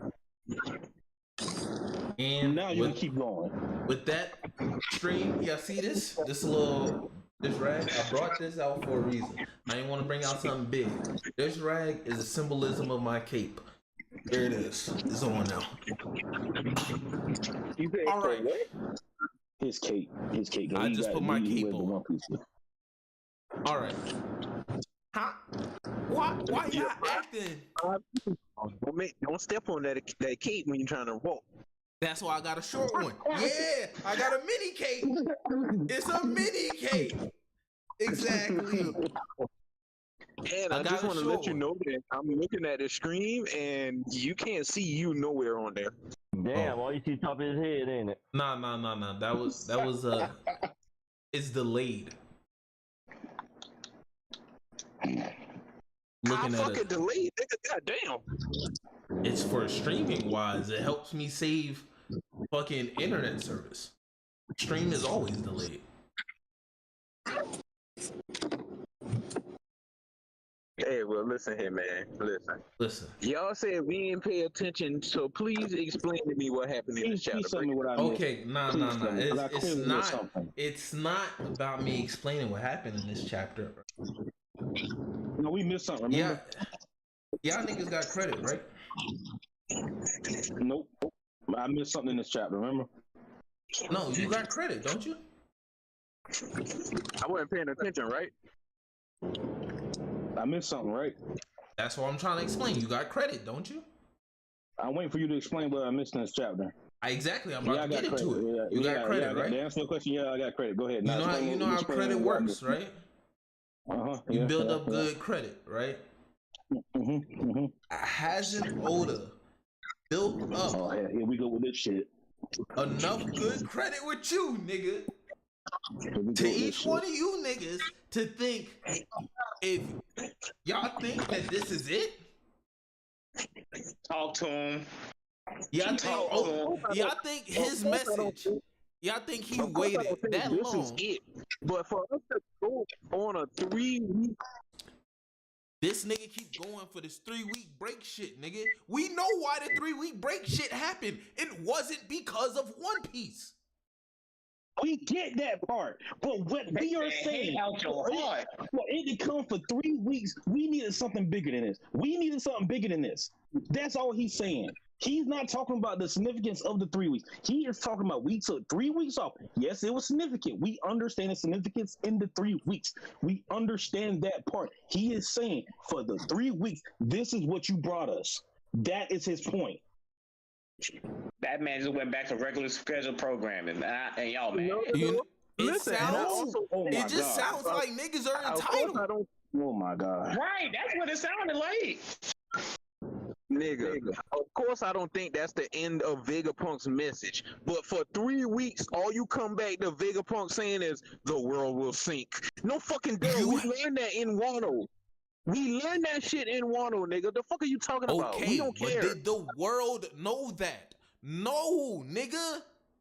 The point of his message is to let the world know, nigga.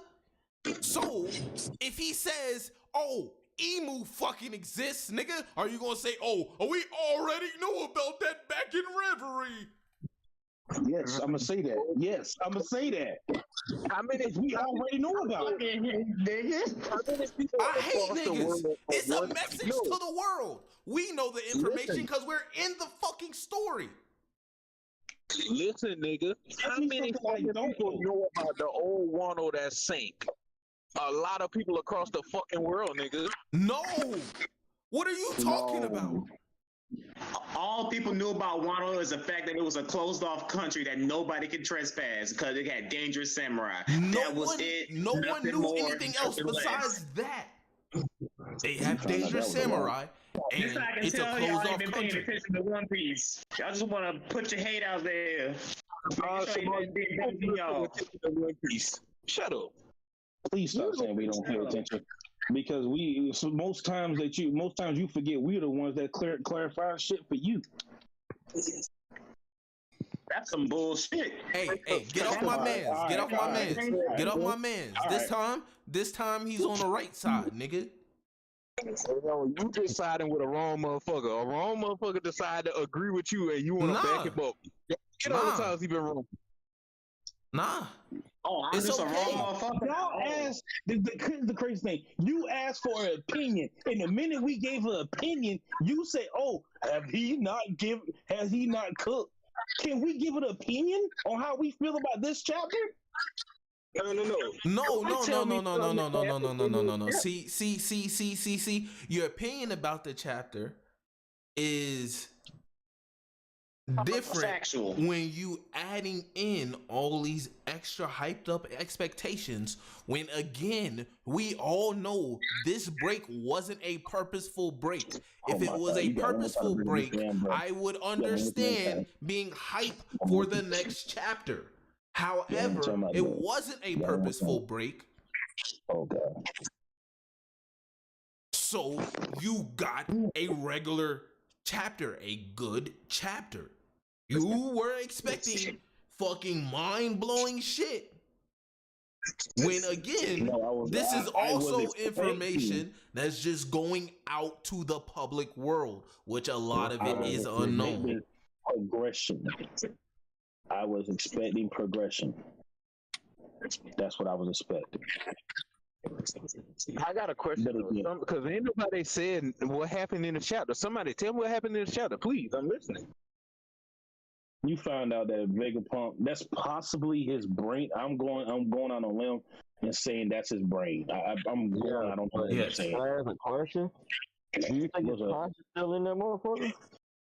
I think that's part of his brain with the consciousness inside of it. I don't know personally. Like the body died, but he's still alive in there.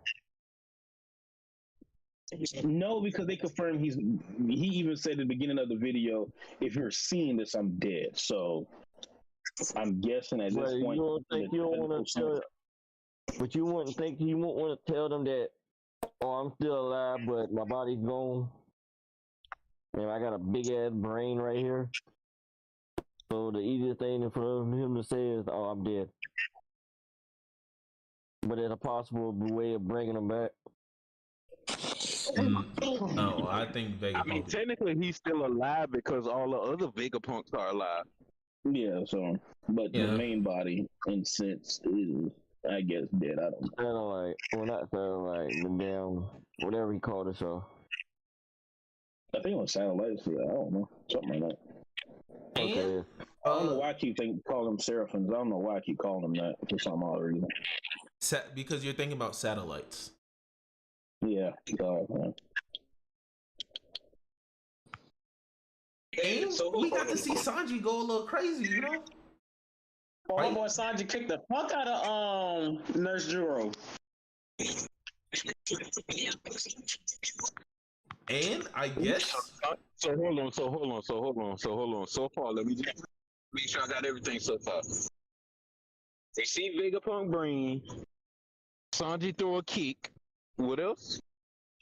The Giants getting taken out. Yeah, the Giants came out and all. I got something that's important about this chapter that I need to brag about. The Scary Trio. They hold their ground now. Oh yeah. Yes, dude. Nami, Usopp, and Appa. Yeah, cause Saturn is about to get Robin, and they protecting her. Yeah. Yeah, Brooke cut off a leg. And Brooke. Yeah. This is what a Yonko crew is like. Yes, sir. And Bonnie was able to pull off a giant, this giant form. That was gas. Because her powers. Y'all love mid chapters and calling them gas, but okay. No, hold on. Did I say it was gas? I said it was a good chapter. Y'all just said that past My Hero chapter was good. And you got less than this. I said it was good. Nobody else did. I'm about to say I ain't say it was. I said it was good. And I never said I didn't like this One Piece chapter. Y'all took me saying Vegapunk's message was underwhelming and just suggesting I said that, and then y'all went on to say that we don't understand. So I'm just trying to wait for the part that I didn't read. So I didn't read it. So explain to me what I missed. I'm still waiting on what I missed too, because everything I heard. I read the chapter. I'm just waiting because every time I didn't say y'all missed agree with a notion. Every time we don't know nothing about One Piece. Time, y'all didn't read. So please explain to me. Y'all taking that up? Whoa! Y'all pointing that direction. Y'all pointing that energy at me, and I didn't say. If you feel that froggy, I didn't say that.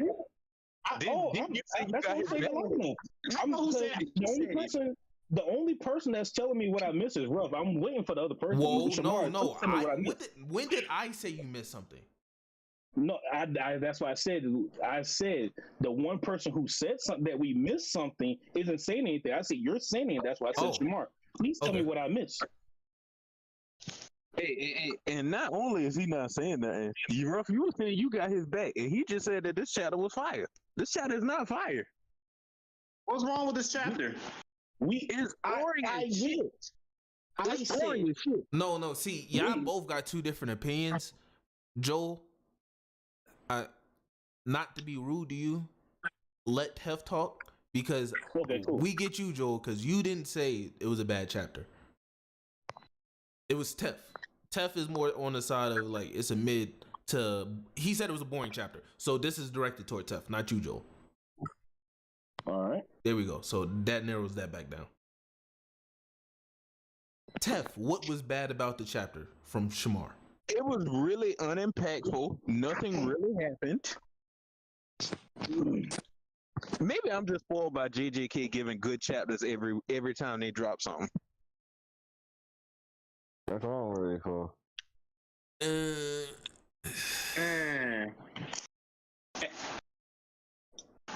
Anyways, what y'all thought about what y'all think about Bonnie's abilities getting slowingly more and more impressive? The abilities I like Bonnie. Giant at will now. At this point, she has to join the alliance. I'm thinking that too. I hope she doesn't. I don't like Bonnie at all. Hey, we want to hear so far back, they don't do Zell, but Tef, we couldn't hear you. How much gas you got though? Oh, Woody, what you say? You're gonna be fucked up and be like another one that I know for sure open up the street, but it's like 10 miles straight up. All right. Go ahead, Woody. Doing his old man thing, but giving directions. But listen, what if he must get to the point where she gonna have to take out Egghead herself and just take out the Gorosei too? Will y'all be mad about that? Cause I'll be mad about that. If she takes them out, like she just nukes the whole place and said basically it's for the greater good. They all understand. Who? Hey, y'all hyping up. Hold on, y'all was hyping up the scary trio. Them niggas, they did a little damage to somebody who everybody been hurting and they just regenerate from it. That's not impressive. Tell. Don't come back from doing your old man duty by giving directions and say that. All I'm saying is I'm giving their props because normally they will haul the fuck ass, but they know Robin was not getting away from that man. And they did the same thing.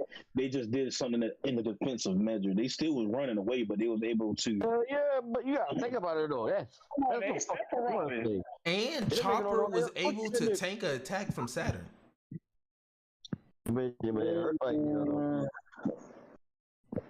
I would have been more impressed if it happened in the beginning, but you've seen people get like constantly taking attack from Saturn and just magically get back up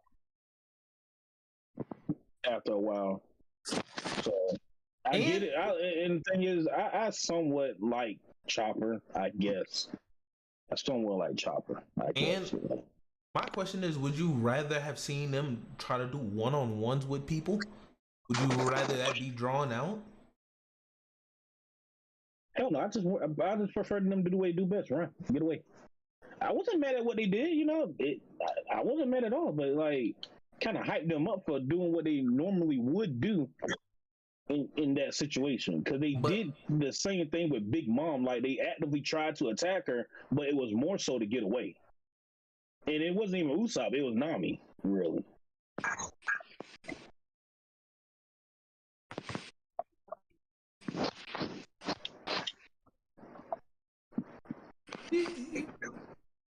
Can't say it's really Nami, because Usopp is also firing at Saturn.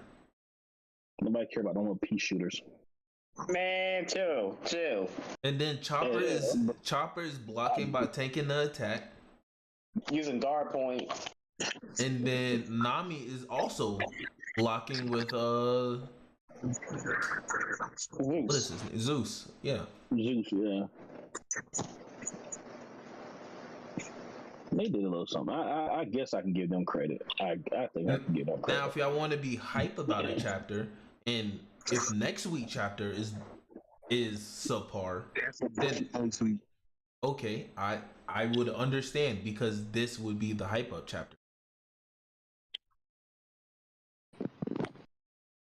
Well, not next week, but after. Yeah, we got. Can I get a count? How many chapters are we in? In the Egghead? Yeah. I got you right here. Egghead. We started Egghead at 10:58. No. I bet. When did we say it was like 15 chapters? Hold on. It was something that was before the countdown, so I know for a fact we like 4 chapters.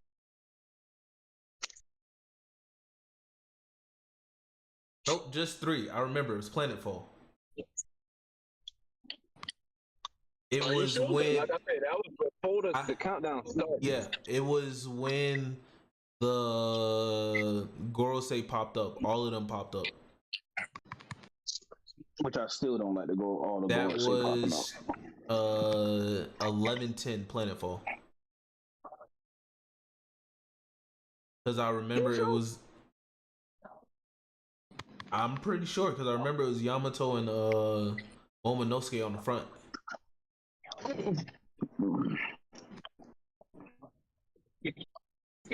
I feel like you're taking a chapter off, but okay, I'll let it ride.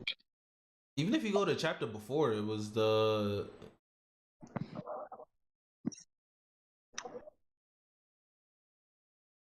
Oh, that's what.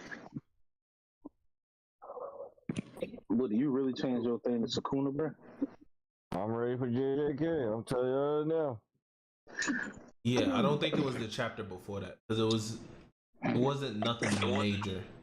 Because I said once the Gorosei popped up, it was time for us to leave, and I was like, we'll be out of here in 15. Yep. The original bed was 10, but you ain't felt comfortable, so. Yeah, 15. Get us out of here in 15, Oda. It's not gonna happen. I'm sorry to let you know. Anyway, but anywho, JJK. Why ain't nobody told me Malia can heal after every fucking hit, bro? This is some bullshit. Hold on, what? Oh no, I'm playing Elden Ring, and it's like it makes no sense that this bitch can heal after every fucking hit, even if I'm blocking. That's not fair at all. JJK. Good look, nigga. Who gonna winning? Nah, help me. Nope. I'm not showing. You got to struggle for at least 2 days before I help you with a ball. Nah, Woody, why are you so stuck on the Sukuna going to win train, bro? That he is. No. And the quicker y'all accept it, y'all will live life a lot better. Nah, you feel some type of way ever since your boy lost his stock and currently is in a graveyard. Ooh, Gojo. bro, listen. Gojo's I gave up hope on that, and I gave up hope on that Gojo thing, but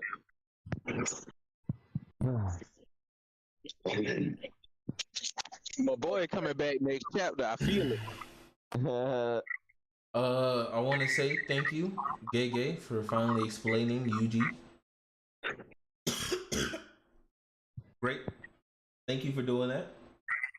But when Oda do it, it's foreshadowing. Let Oda cook. Oh my god. Gege leave one plot thread out there for the story. It's there's too many thread lines, too many mysteries.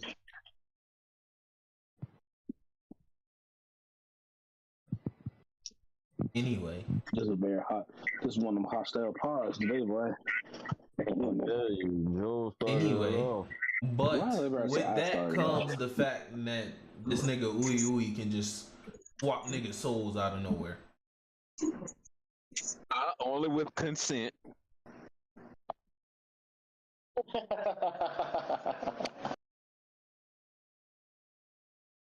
You gonna tell me this thing come out of nowhere?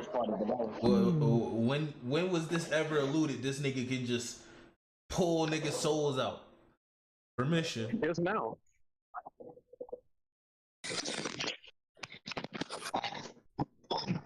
Just now, and is that a problem that is just now coming into the story? Because I don't remember Bonnie being able to make parts of her body big and change it to a different reality until just now. Actually, wrong. They showed her doing it earlier. And she made her hand big. Yes, and with her saying Luffy, it inspired her to do the giant form. So yeah, go fuck yourself. Yeah, don't come this way with that bullshit, nigga. Get that hate out your heart, nigga.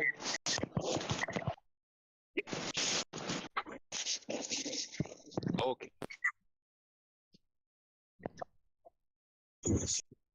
Let's not talk about these fake chapters when peak manga is actually coming out. You know, Gege is actually cooking some shit. Shit that actually makes sense. Shit that ain't being dragged out over 37 goddamn chapters for no reason. Okay, talk about the chapter then, nigga.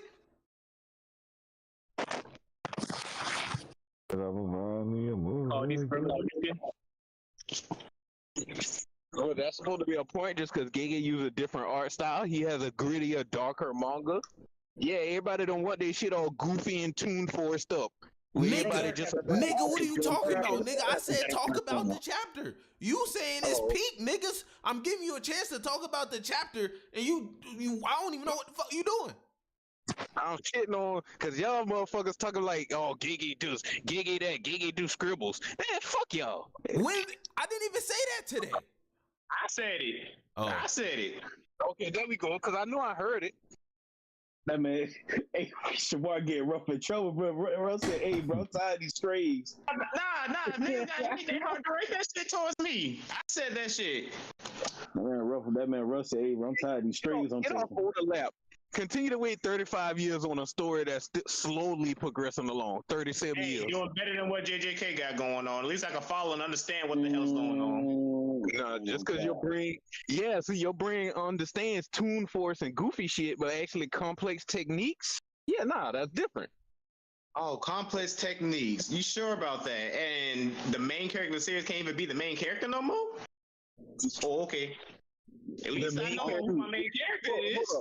Aren't you an anime? Damn. Aren't you an anime watcher? Yeah, like anime watcher doesn't matter. At least my main character is still the main character. This main character in JJK done got written out by Gojo. Just for Gojo to get written out for him to come back.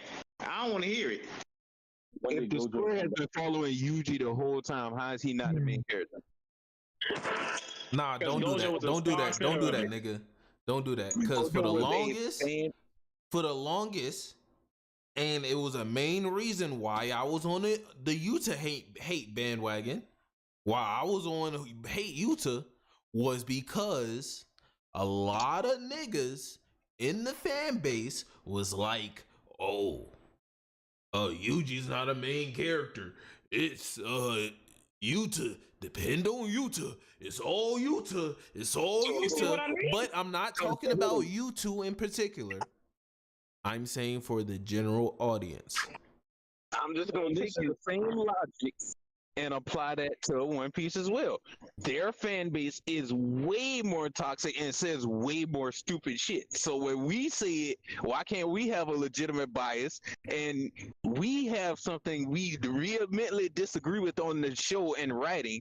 But when it comes to, and then y'all come back with, oh, no, you just hating. You just don't understand. You got to let Oda cook. But you can have that same opinion for other manga, but you don't see the hypocrisy in this? What if Gege took a break and came back with a mid-ass chapter like One Piece did, and then y'all actually was just like, you know what?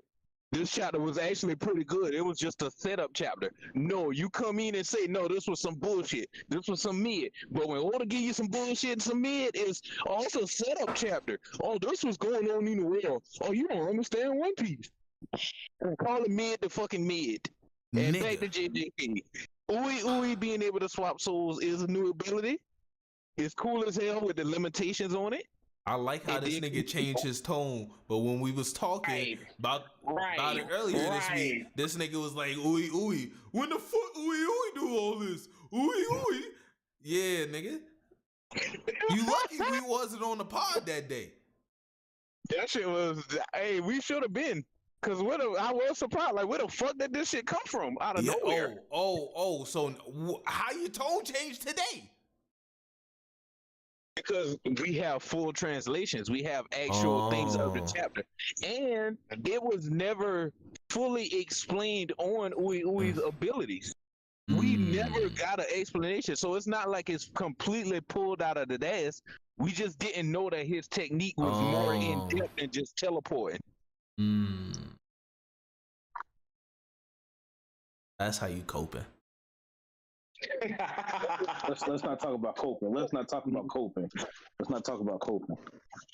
Hey, all I'm saying is there's a nigga here that changed his tone. Hey, bro. We get on live, the nigga changed his tone. Yeah, because I don't feel as strongly about it now that I have the full translations along with everything else going on in the chapter. Yeah, of course. This is why you stay away from spoilers, nigga. No. Blame that on Woody. Nah, my anticipation need me to be on those spoilers. Blame the spoilers on Woody. No, I can't do Woody because I be on Twitter 12 o'clock that night. Where they at? I'm telling you. Best believe Woody gonna show you a spoiler, and I was like, "Hey, Woody, don't drop these spoilers." That's what Woody do. Fuck you, Joe. I'm about to drop these spoilers. Woody started off with Jody be like, no, Woody be like, I got a question. That's how he started off. I got a question. And we be like, what's up, Woody? What Tef did? Tef said, Tef first one, Sentinel. Yeah, so most of the time it's you, Woody. Most of the time it's you, Woody. Well, listen, Tef, fuck these boys, See, I did what I just said. What I just said, would it be like, but Joe? Would it be like, hey, fuck Joe, bro? I'm gonna show these spoilers. I could say something about it. What? But I do get on TikTok and do look at spoilers, so that is me being a hypocrite. But only after you done drop them, that's when I go start looking So it's kind of your fault why I go actively looking for spoilers.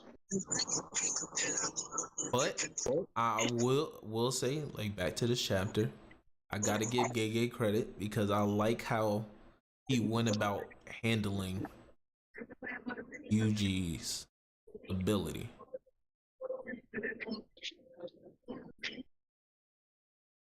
I don't know why you wanted Gege to fully spoon feed it to you. No, it's not that I want. No. It's not that I wanted him to spoon feed it to me.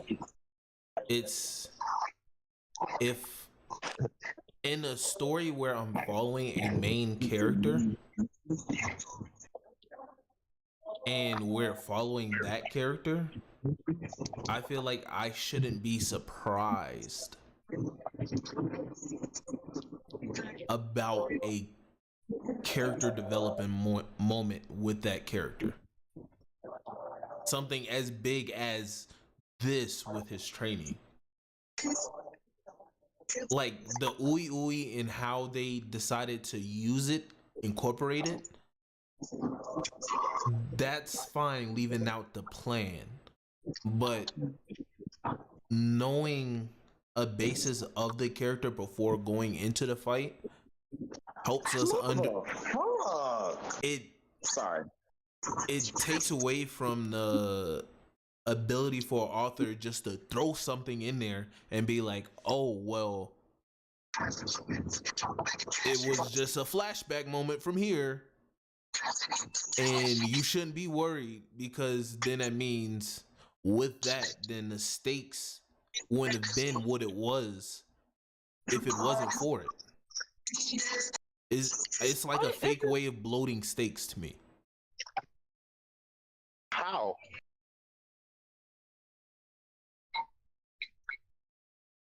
Because it's the main character. And okay, let's take Solo Leveling for example, right?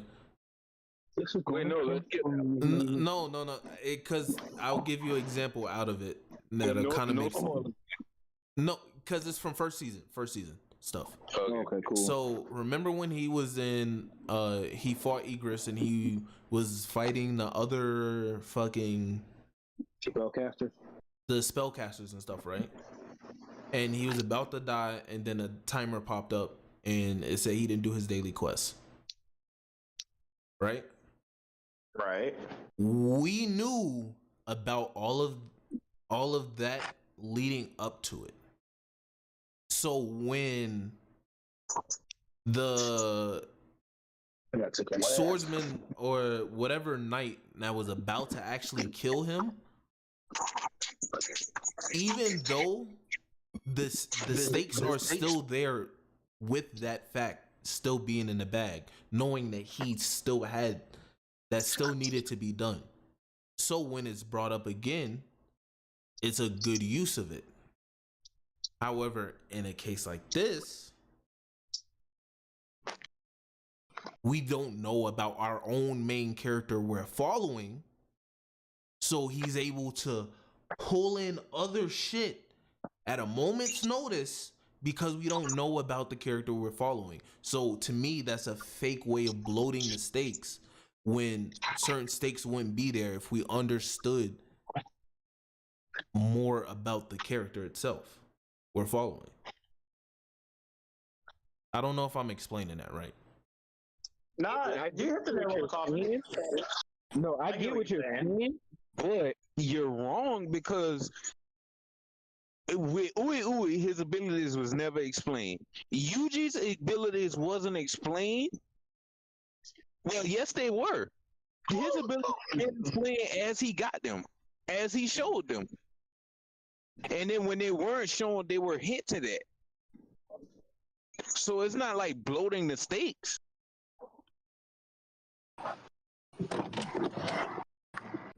And Ui being able to pluck people's souls so they can learn techniques a little faster doesn't change the state. I really didn't have a problem with the Ui Ui thing, right? Only reason why I brought up the Ui Ui thing is because you brought it up earlier this week. I was using that as a jumping pad for you to go into your shit. But in turn, by this point, you already swapped sides. so I had to just stay on my side. I don't know why you wanted me to come on here and shit on JJK. Because you had all this energy earlier this week, so I would expect you was going to take it into today. Nah. That's why you should like not go off of your first reaction, and you gotta let stuff digest. Okay. You gotta let it sizzle in your spirit. Maybe you should do the same thing with One Piece. I do. There you go. I do. I still form the same opinion. Y'all just don't like it. Wanna know how I know niggas do? Is you don't go back and reread arcs. I don't go back and reread arcs. You're right, I don't. Who don't? It depends on the story. I ain't about to go back and read an arc from 1938.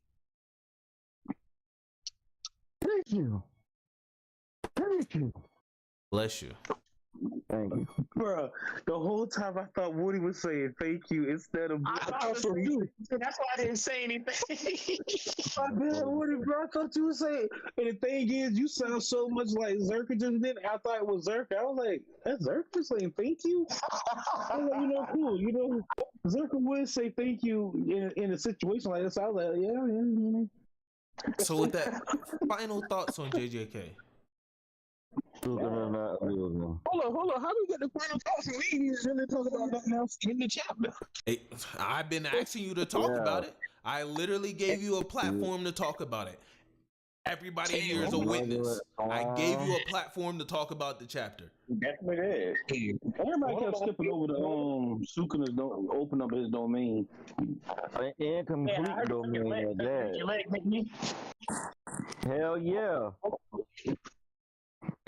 And he about to do that fire move he did on that lava dude.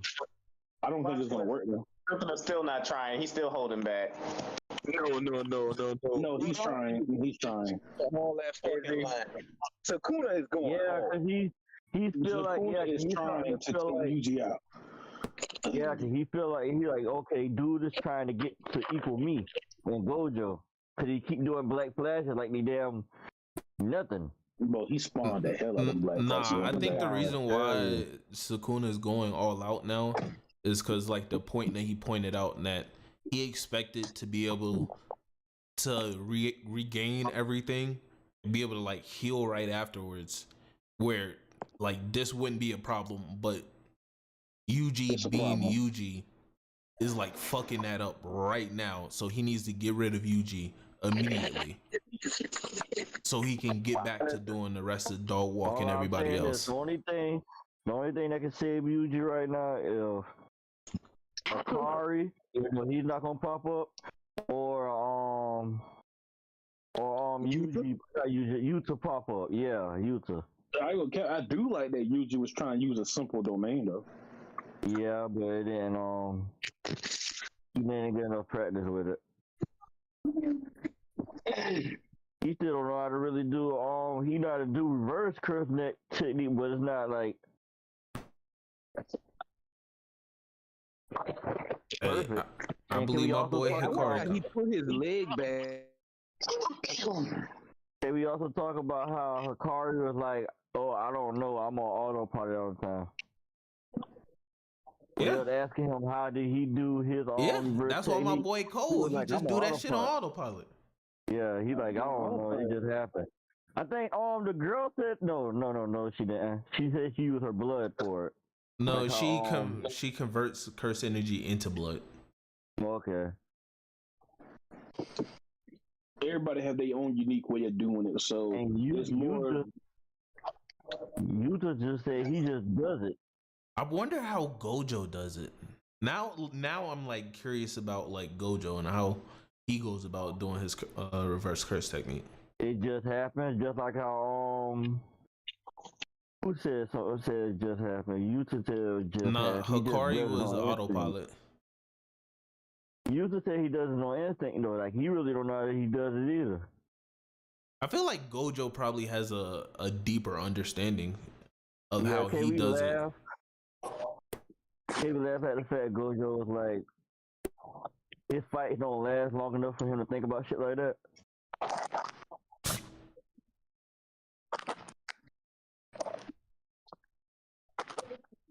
I don't know. Yeah, he definitely did say No, he that. was That talking was about that when he was. when he was talking about Black Flashes. He never had to chain them because they would already be dead. Yeah.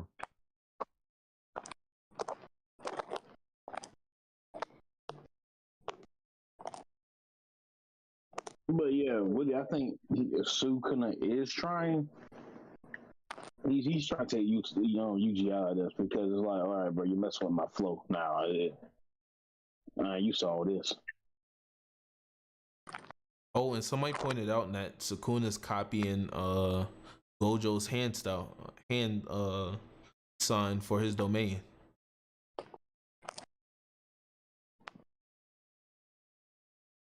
I didn't even pick up on that. Yeah, he's doing the finger cross shit that Gojo be doing. He might be playing something else. That's how you know he respects Gojo. For real, for real. Got no choice.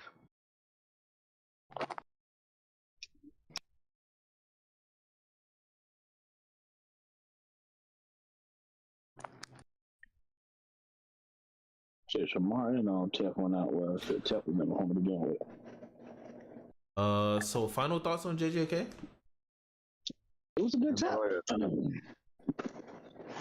Man, we gotta go on a break, but it's Golden Week, so Can't be helped. yeah, it can't be helped, man. You live and you learn, man. Okay. Versus. Hey Joe, did you get the verses I sent earlier? Yeah, about that, bro. Hey, listen, I'll put it on next week. Gotcha. Doesn't make sense. That's why I sent it. No, I was gonna ask you about it. I was like, hey, bro, you're gonna have to explain that to me.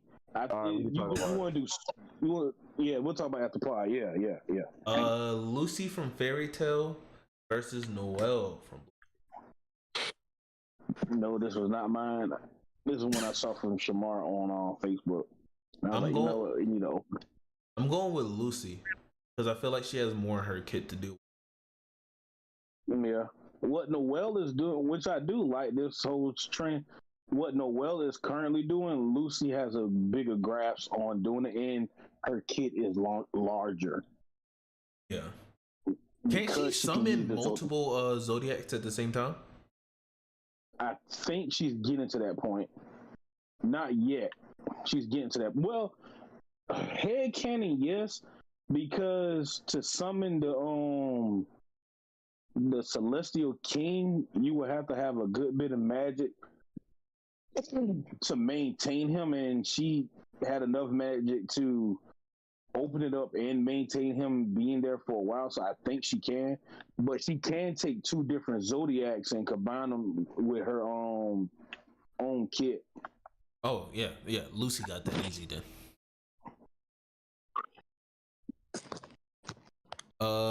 Sho Kusakabe versus Cranberry, y'all? That's his last name? Yeah, bro. I did not know that was that man's last name. Who's Sho from? Sho is Hold on, you know what? We got the power of the internet right here with the stream. That's what I'm saying. Who's Sho? Sho Kusakabe. Sho Kusakabe. Sho from Fire Force. Oh, okay. Oh, wow. Might get his ass cut on that. Sho speed blitzing the fuck out, Yeah. Speed fucking blitz. It's not gonna know what happened. Time gonna stop and he gonna be cut up and burning. And as of right now, I don't think he has a defense for time manipulation. Yeah. Hancock versus All Might. I feel like All Might could beat the bricks off of Hancock. That's just me. You out your fucking mind, nigga.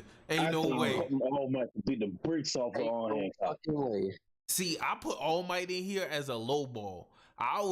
My next person was gonna be fucking like Genos or like somebody somebody higher. But All Might, he's cooking. All Might. Are we talking about Boa Hancock or regular Hancock? No. Hancock Will Smith Hancock. Oh, man, when y'all said Hancock, I thought y'all were talking about Boa Hancock. No. Oh, Hancock. I don't know why I was thinking Boa. Oh, okay. If you was thinking Boa, okay, I understand that. Yeah, I was thinking about Boa. I don't know why I was thinking about when you said Hancock. I haven't even heard the crazy thing. I just saw somebody watching that movie today. It's crazy. And I think Boa name is spelled Handcock. Is it? Nope, it's spelled the same way. Never. Totally respectable. Same way.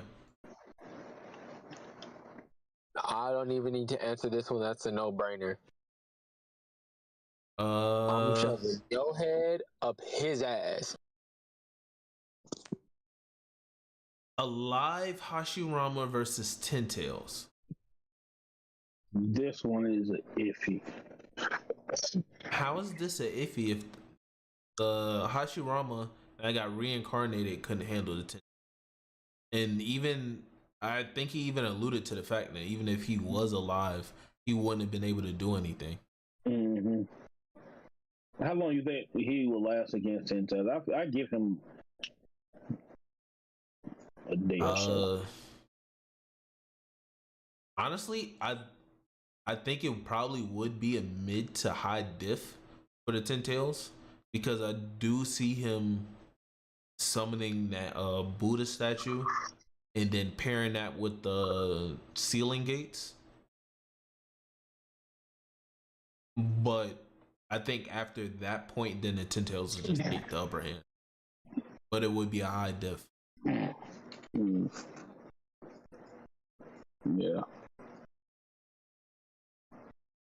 But besides that, we have a gauntlet. We got two. Yeah, the two people that they both not here right now. It's crazy. But the pictures are in Reverie. Naruto and Luffy. I have it up on this. So, Naruto versus Kizaru. Clear. Naruto. And it's more based off of his actual kit instead of physically attacking him because he has true secret orbs, he has a means of touching him, so. All right, next is Gear 5 Luffy. Clear. I'm going with Naruto every time on that one. Eventually, Luffy stamina is one of the biggest problems. Yeah. And me personally, I don't see where people are saying his stamina is getting better. That's just me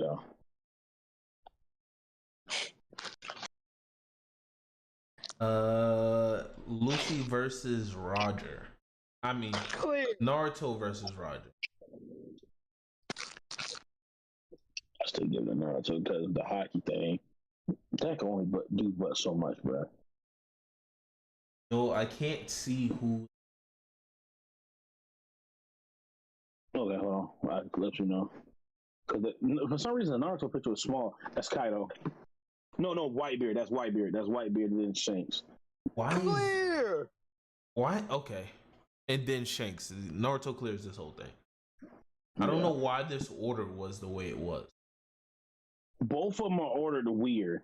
The first one should have been Luffy, then Kizaru. Yeah. Yeah. All right. Next. Wow. Why the fuck is no? Whoa. All right. It don't matter. He don't next start. Is a Luffy gauntlet. Luffy versus Momoshiki? Tonetti. No, Tonetti. Yeah, Tonetti. He don't start. Okay, can we make an argument that Luffy does something against him? No. Hold on now. Luffy got hockey. That's the only thing. Now, Haki could do these hands. Nah, dead ass. Haki gives him a fighting chance against Tournament. Tournament. I have a question. Is Luffy fast enough to keep up with Tournament? Arguably, yes. Yes, arguably, yes. Does Luffy have anything in his kit that would make it an easier fight to fight against Tournament? Because we've all seen Tournament at this point. It's just Haki. He got Haki and speed. Don't fucking start. Listen, he got Haki and in Gear 5. Gear 5. Okay. Gear 5 is a They problem. helped him. Okay. But the thing is, I feel like Tony can outlast Gear 5, and that's where the problem comes in at. Okay, this fight is definitely going on. This fight is definitely going on longer than like 5 minutes. He don't fucking start. Okay. I'll pick somebody else. Who? The one below him, the one that was with Momoshiki. Okay, I don't fucking start. I feel like he can beat him. I feel like he can beat him. The fat nigga. I think he can beat him. I think Luffy can beat him.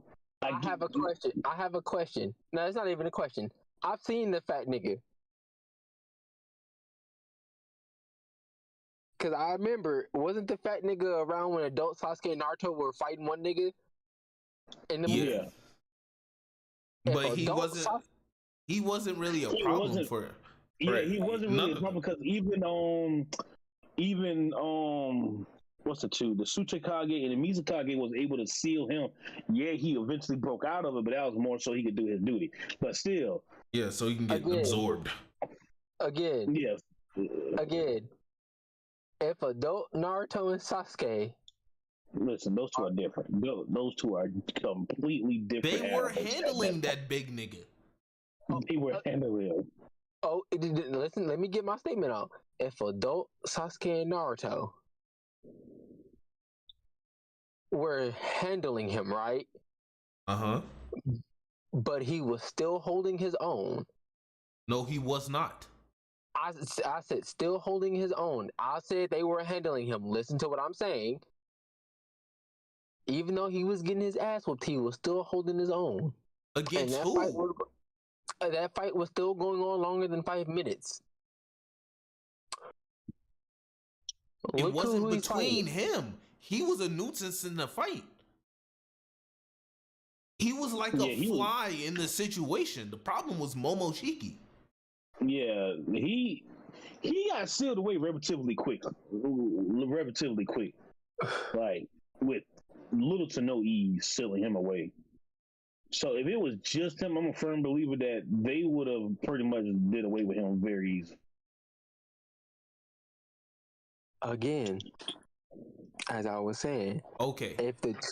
Would this make it easier if I put him against the new Tsuchikage and the new Mizukage? Would Luffy win? Hell no. Mizo, the dude with him you can and the granddaughter. You can make the argument that Luffy can win. I think Luffy wins. The only thing that the Mizukage got on him is he's Luffy's natural. He can easily with the whole water thing. That's the only thing about it with the water. And is it a 1v1 or is it a 2v1? Because if it's a 1v1, he losing. This is still Naruto. They still have a bag of tricks they got. Okay. Luffy ain't that smart, to be honest. Not gonna lie, Luffy probably speed blitzed these two niggas. Yeah. I gotta see it. They're not weak, but they're not as strong as Naruto and Sasuke. You can even put the argument in that Naruto, even though he's significantly nerfed, they still won't even try to go to war with Naruto because they know Even if this goes to a vote and y'all say he clears, it don't matter who you go to next. This nigga still doesn't clear shit. Nah. But yeah, I just had to give Luffy some type of dub. But the rest of these niggas, he shouldn't even be on his gauntlet. I can see if this was Hokage's. No, not even Hokage's. Not the whole Kage's. You gotta go. You can go against Kage's. Because you go to Hokage, that's a different breed on fighting. Because personally, if you put Luffy against the Hokage, I'm not putting him. He go over anyone. He don't clear. Yeah. If you put him against the Hokages, he don't clear. You can make the argument he can last with Tsunade, but the thing is, Tsunade has the healing factor going on, and then his stamina is trash. So eventually, Tsunade put him down. You can't even make that. Wait. The worst Joel. Hokage is still better than some of the best other Kages. Pause. I'm about to debunk. You can make an argument he can last against Tsunade. Tsunade fought in the whole war arc. Hold on now. Hear me out, right? Technically, Luffy was fighting Kaido for hours. Yeah. How long was the whole war arc?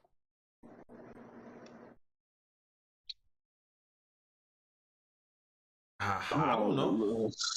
Tsunade didn't fight the whole time. She didn't fight the whole time. She popped up halfway through the war. She fought Madara and got folded, which we all can admit that's okay. She fought Madara and got folded. That was it. Like, and I can't be mad at her. That's Madara. Like, you can't even mad at that. And then on top of that, she was cut in half and practically, nope, it wasn't even practically. She saved their lives. Actually, how long was Luffy fighting Katakuri? Wasn't it like 7 hours? It was like 7 hours, wasn't it? Hold on, let's see. It started at a certain. Because even if you do say that, she's still a medical ninja, and she's still playing an active role. Like I said, I'm not giving him the win. I'm just saying if we do a Hokage gauntlet and you start with Tsunade, he can at least last against her for a certain amount of time. 12 hours. His stamina is going to 9 to 12.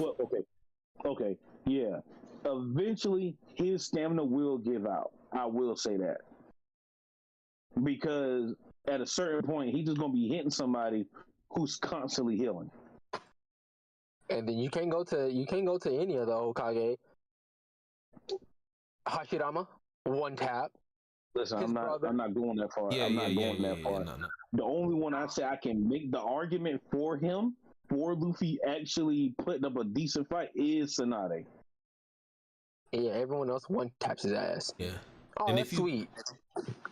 Actually, Luffy might be able to dog the Raikage. Yeah.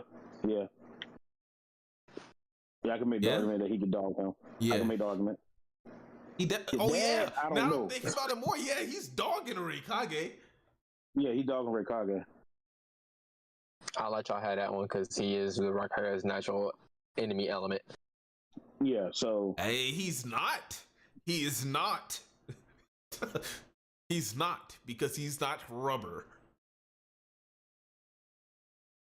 That is right. So Luffy just doesn't give a fuck about lightning. Yeah, he doesn't care about. So naturally, yeah. And then Luffy is naturally faster than him. Yeah. I have to give Luffy a dub. That's crazy. Yeah. Bro, that wasn't fair. Like I said, Luffy can get dubs within the Naruto verse. Yeah, he has to fight other Kage, not Hokages. Like, he could fight the Mizukage. You could make he could fight Gaara, but like it wouldn't. It's not going Luffy's way. Yeah, because the minute like. Then again, no. Luffy's dogging Gaara. Had to think about it. How? At a certain point, yeah, but the way Gaara sets up everything, Luffy's going to have to one-shot Gaara and keep Gaara down. And Luffy's experience with Crocodile?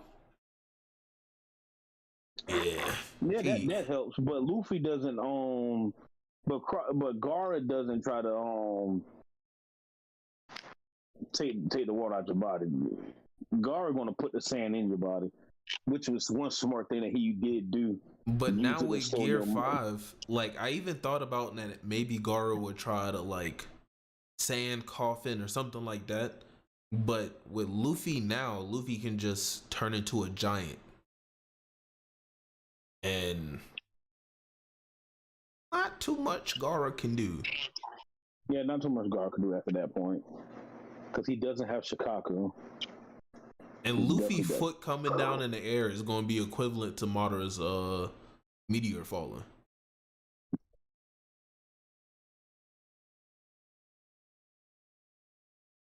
You know, against other Kage, you could give Luffy the you could make the arguments for him. Big dubs for Luffy. He's finally getting there. He's slowly creeping up. Because before, I would say he wouldn't make it past even those Kage. Shit, let alone not even make it past Jiraiya. Gear 5 changes the whole thing. It gives him an edge that he didn't have before. If it weren't for Gear 5, no, not even close. Gear 5 gives him that extra edge. It's nice. And even even against Jiraiya, it's kind of even hard to give him a dub over Jiraiya. You say it's a hard? Jiraiya's smart as shit. Fair point. Because in the Boruto anime in the filler, Jiraiya was able to figure out who Boruto and Sasuke was at first glance, when nobody could figure that out. He figured that out at first glance. And even though a lot of people don't like the statement Itachi made, it goes to show that Jiraiya is someone that you don't naturally mess with. Yeah. Well, technically he's back alive, so that's our final verses. No, we on mute. All right. They had to look for niggas for Luffy to win. That's crazy. Listen, bro. I did. Cause you're not just gonna sit here and put this nigga in a gauntlet against everybody he gets low diffed to. Fuck no, that's low diffed. That's wild. Low diffed? You mean no diffed? We, like you said, against the big dude, we can make the argument that he can at least punch him, because he was shown not to be as fast as Momoshiki and the others. Yeah, that's the only one, but that's it. But with that be the end of the stream. Make sure y'all like, subscribe, share. Talk to us on the socials. Tell me if y'all like the new setup. Now y'all see the topics and stuff on the side, and y'all can follow along with me. And I also got the screen up, so y'all can see the information as we get the information. But with that, love y'all. Deuces.